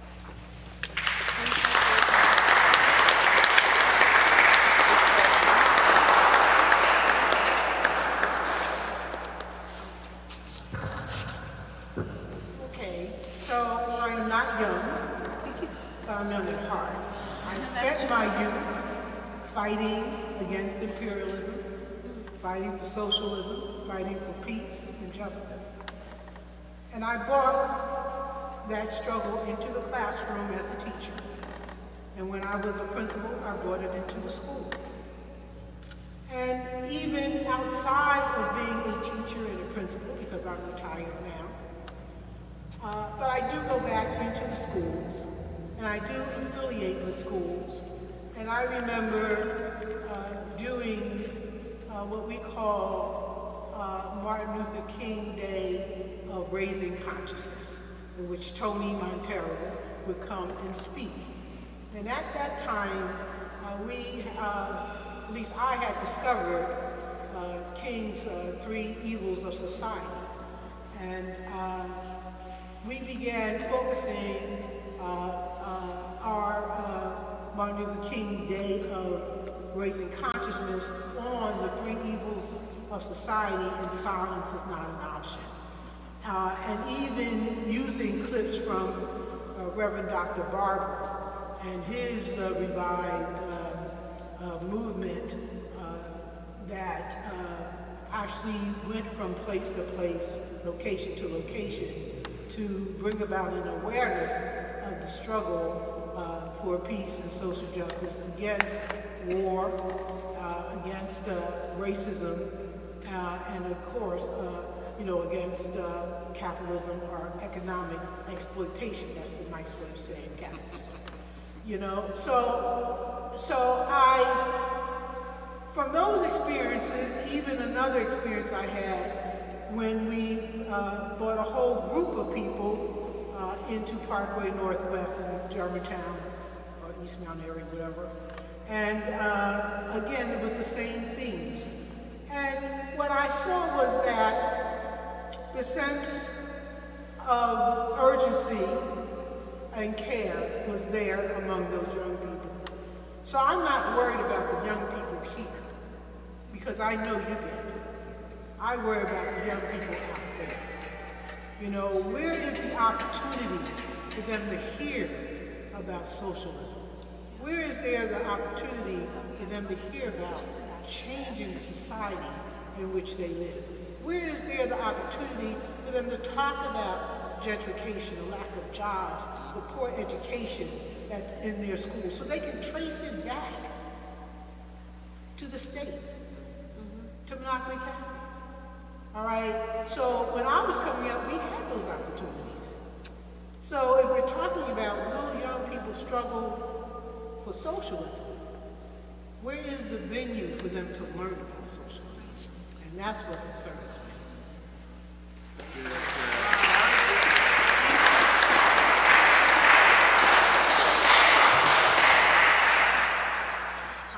Is the mic on?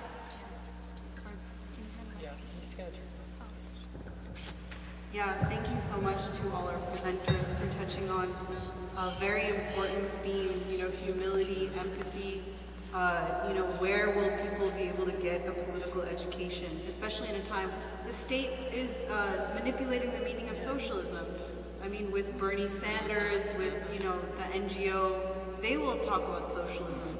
But I just wanted to start with, because I was thinking about this question of youth. I mean, who is youth? Okay, you're between childhood and adulthood. And it really is a time when you are discovering who you are, what you're thinking. And childhood it's a time when others help you and other people tell you what to think in a way. And part of youth is getting an education, learning to think for yourself. But youth today are so trapped in infantilism, with Netflix and video games and, like you're saying, TikTok. Young women are obsessing over the way they look. Young men are, into their own games. And I mean, how do we raise the consciousness of youth to understand what it means to really grow up? So I'd like to start with that question.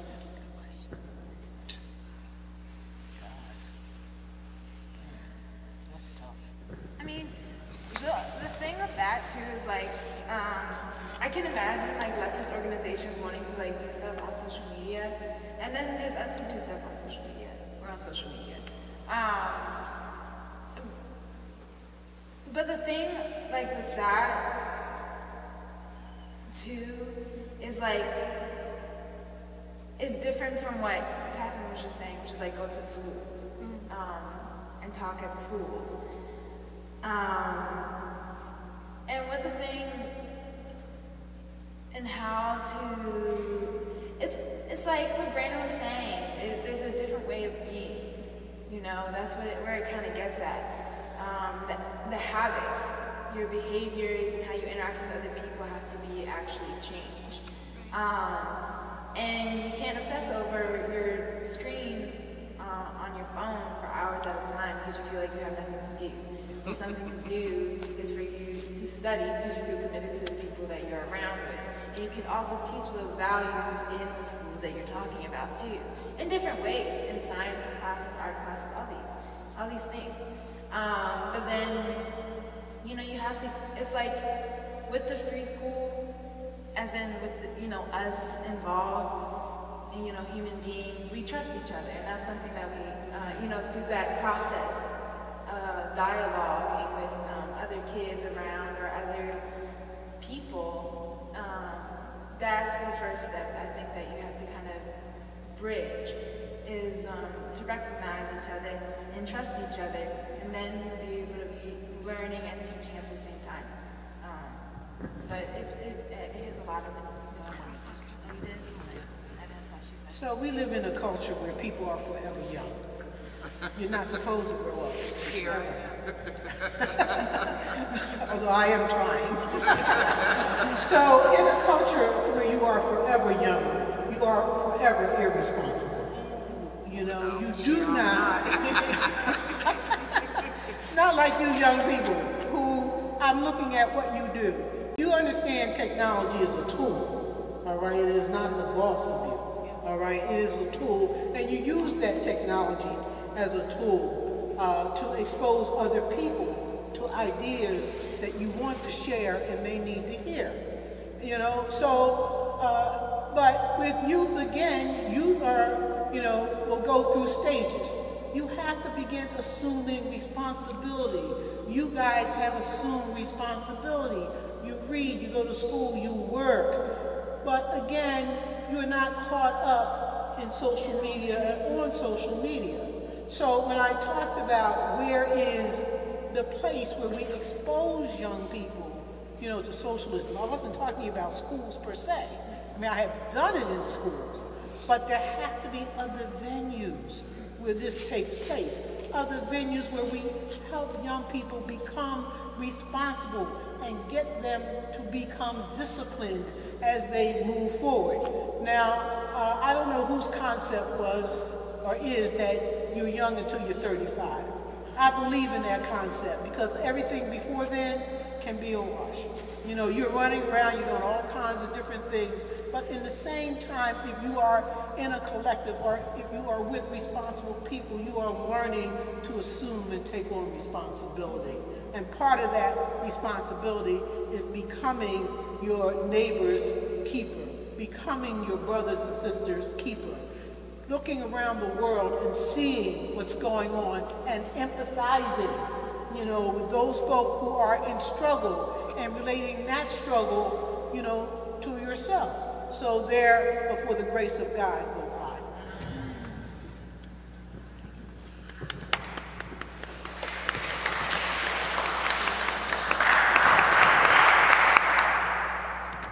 I think this question is tough because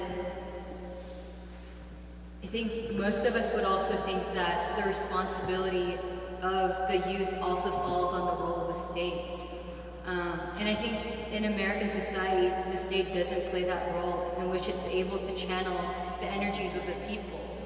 And the only reason why I say that is, I don't know if people heard, this is maybe like 2-3 weeks ago, with the Communist Party of China, something like a pervasive problem that's happening, I guess not even in China, but also throughout the world, is just youth being addicted to gaming. And I have younger cousins who also go through that, and when I ask them why they spend hours and hours in these games, and if they're unhappy, they're like, well, it's because I'm happy and I get to escape into this alternate reality in which they don't have to think about the world around them. And I guess the question that's facing us here in the US is that there isn't that centralized organ that will enact policies that at least limit children or on a more general level. I think it also goes back to something Serafina said at the very beginning of this conference, and partly why I don't know how to answer this question, which is that I feel very fortunate to have been pulled into this, I guess, roots of free school, where I think a lot of the people that we meet here, it's one-on-one, where people have met others that are part of free school, and have met people who have spent time listening to them and hearing like, what they have gone through growing up in the society.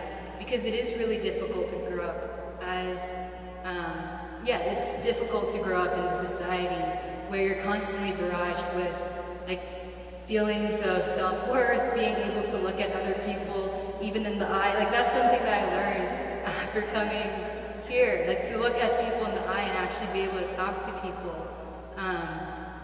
And I guess the question, and I guess this doesn't answer the question, but it's, I think it starts, at least that's what we're trying to do here, which is to like one-on-one reach people. And that's also the parts of how you build a movement or how you transform society, is that there are no shortcuts in terms of transforming people. It's a process, and I think the benefit that we don't have right now is a movement that is just as in its qualitative aspects also match it, like the quantitative aspects also match the qualitative aspects.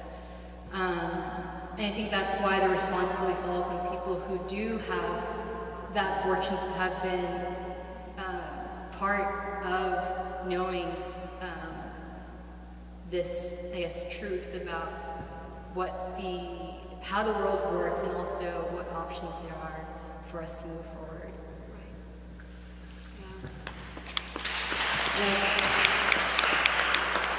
Thank you, Alice. I just wanted to ask one more question before I open it up, because the last panel was a panel of young men, and this happens to be a panel of all women.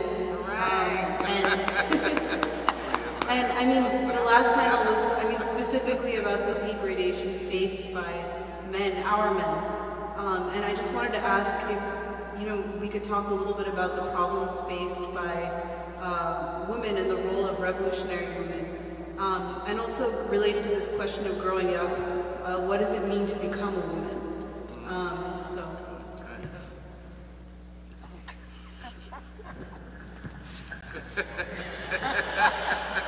Since I'm all grown up. Growing up black and female was not easy because, you have all these white concepts of beauty, and you have the oppression of black people. And I'm sure that that's true for women of color, no matter where they are, because the standard of beauty is a white standard of beauty. But what helps is engagement in struggle. And when you engage in struggle, you accomplish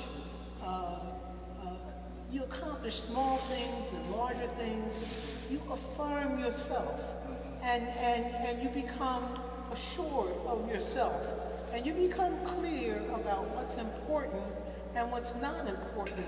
And you cannot be deterred. I mean, while I was growing up, there was all this Afrocentrism, and and I like wearing African garb. I love it, and the head wraps and all that kind of stuff. But I was always clear. I may love to dress like that, all right? I love the affinity with Africa, but again, I understood I was African American. I'm African American in America, and that the struggle was here.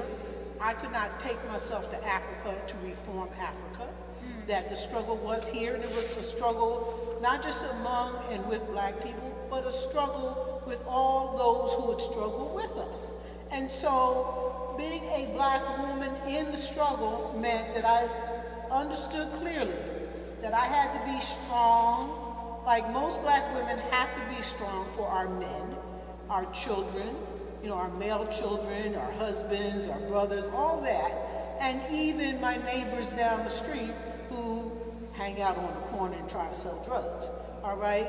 But again, you begin to identify and secure yourself based on the struggles you engage in that are struggles about truth and justice and love.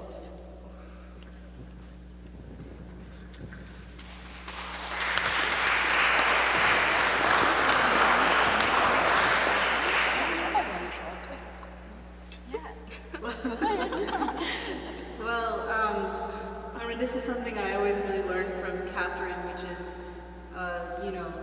women's liberation and how, like Doc was saying, how it's different than feminism. And this thing of responsibility, taking responsibility for others, which is what mothers do civilizationally, and which is what women do, which is why it's horrible that the very idea of being a woman is under attack, because it's an attack on our civilizations. And I think it's very important to say that women have to love and support men and understand men and the struggles they go through, because we really do need each other. We've been doing it for thousands of years, and we have to continue to keep the fabric of our civilization strong for the next generation of young men and young women. So with that, I'd like Yeah, I also think that this kind of goes back to the question of how youth today are trapped in infantilism, because I feel like this question of what does it mean to become a woman? I don't think it was a question that you would have had to ask with such existential tones in past generations. But today I feel like becoming a woman or becoming a man is a choice, essentially. And if you decide not to make the choice to take responsibility, you don't have to become a man, you don't have to become a woman, and instead you can basically live in a prolonged state of childhood, where having not made the moral choice to take responsibility, you're presumably innocent.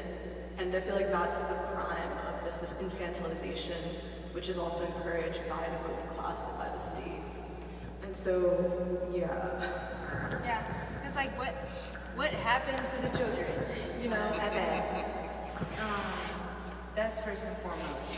But I also remember a while back, Sabrina Sample did her event on the women, and we had looked at documentaries of Indira Gandhi, Greta Scott King, and Winnie Mandela. And Nina Simone, I don't really remember a documentary on Nina Simone, but that too. And later, the girls in preschool watched another documentary on Winnie Mandela. It was good. And, it's an interesting question for me, because I didn't really think too much about it, I guess. But I agree with what you're saying in terms of struggle. That's two. But to see and know,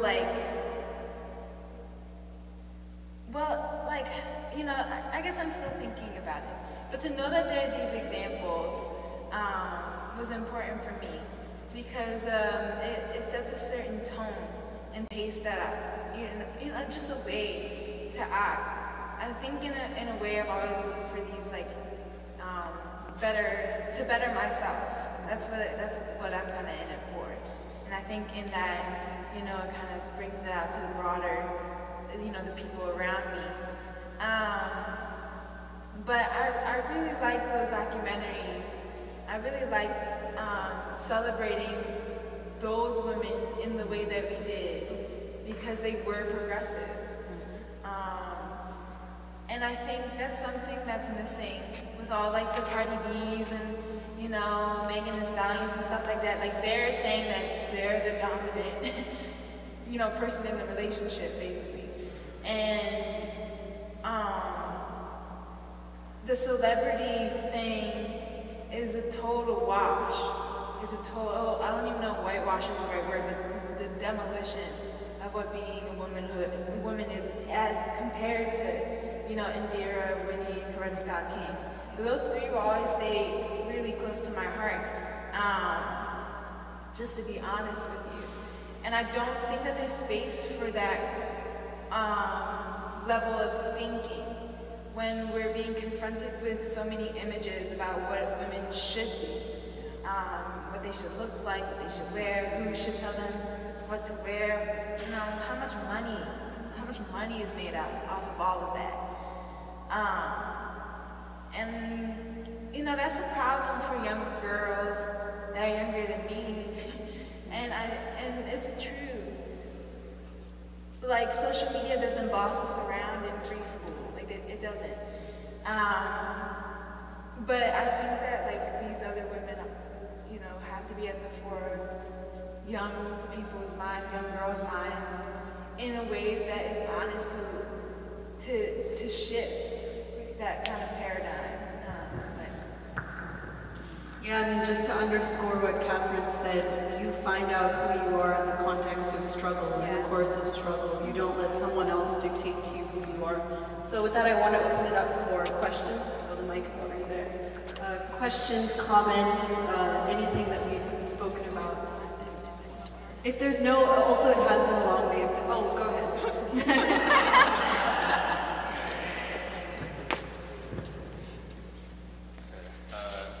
Yeah, I guess thinking about, like, on the topic of education, I think one of the most beautiful thing about children is that drive they have to understand the world. And I guess one of the most tragic things is that's kind of been taken out of the education system. I guess, how do you foster an education that keeps that alive, you know, until somebody grows up to an adult?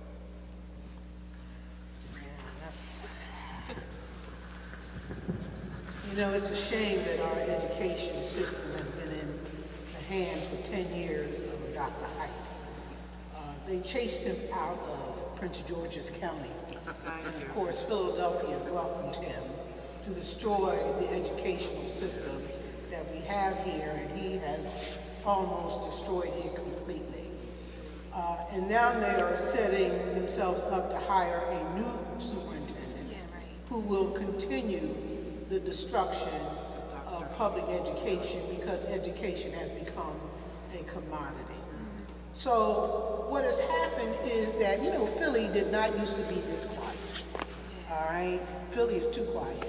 We have accepted too much disinformation and just too much abuse, or, you know, at the hands of our so-called elected officials and our government and this Democratic Party. So, you know, we have to let people know what we want our children to learn. We have to let people know what we want in our schools and what kind of superintendent we want. We can no longer be silent. You know, as King said, silence is not an option. And we have been silent too long. We have people in this city who know what education is and what education should be in our public schools. However, we have a school board that is hand-selected by our mayor, you know, who is hand-selected by a guy who knows. And it's a school board that does not want to exact any kind of credible education from height. All right, and if they don't want to do it from height, what do you think they're going to do with the next superintendent? We need an educational system that has a curriculum that is authentic, that is also an educational system that provides a qualitative and humanitarian reading and study for our young people. That has been wiped out of the schools completely, all right? We need a school system that is caring and loving of our children. Forget this so-called, what do they call it? I'm trying to think. It's a whole new thing. Critical race theory? Not critical, oh no, please don't even give it.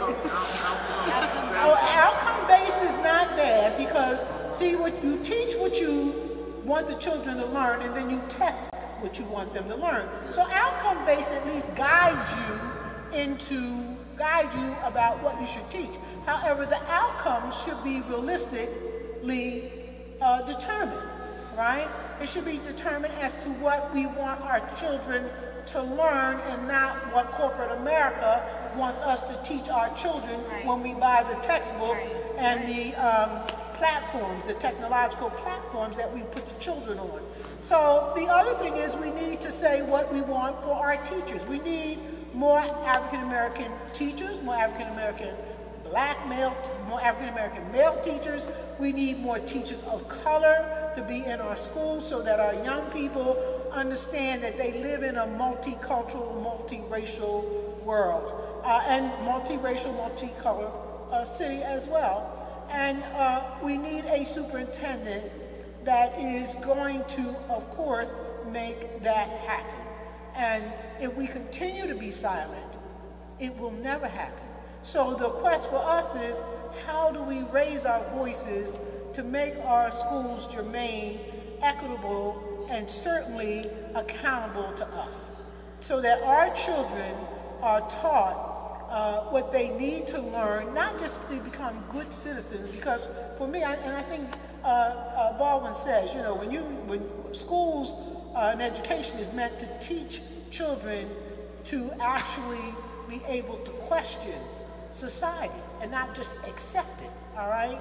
So the question is, how do we then organize or raise our voices to make sure we get quality teachers, quality education, and a superintendent that is either from Philly or has taught in Philly or been in Philly, because if they don't know the Philly system, it's all over. I hope that answers, you know. But there is a need, and, you know, certainly they're making the selection now. And if you want to do something now, you actually, you can email Kenny and let Kenny know you're tired of him. No, you don't want to say that. You let Kenny know that what you expect of that school board, which he appointed with respect to selecting a superintendent, and you want more teachers of color in the schools, and you want a curriculum that includes Du Bois, Baldwin, and King.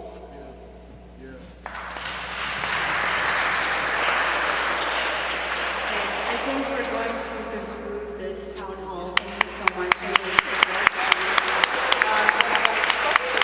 I want to ask Seraphina to announce the next day. Tomorrow we'll be meeting here again at 1 o'clock. It will be entitled, The clocks are going to go back. Oh, yeah. I didn't know that. Okay, but it'll still say 1 o'clock. Just make sure your clocks are updated. Just make sure you set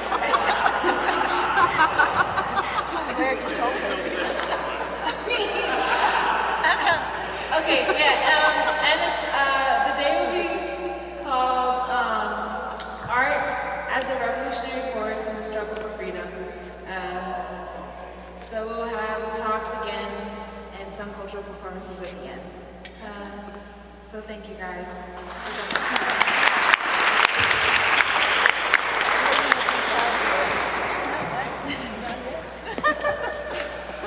You forget I'm the young person. You can stay up late. What I was doing. I got 2 hours sleep last night. Oh, you did? Are you writing it?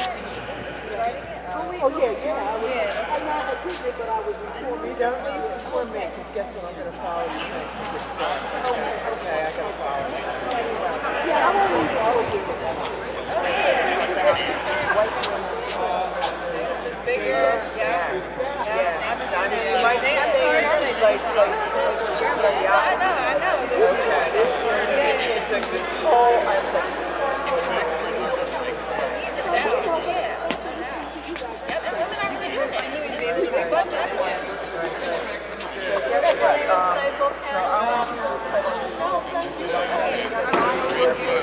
Saturday preschool, you guys make me, because I would encourage it.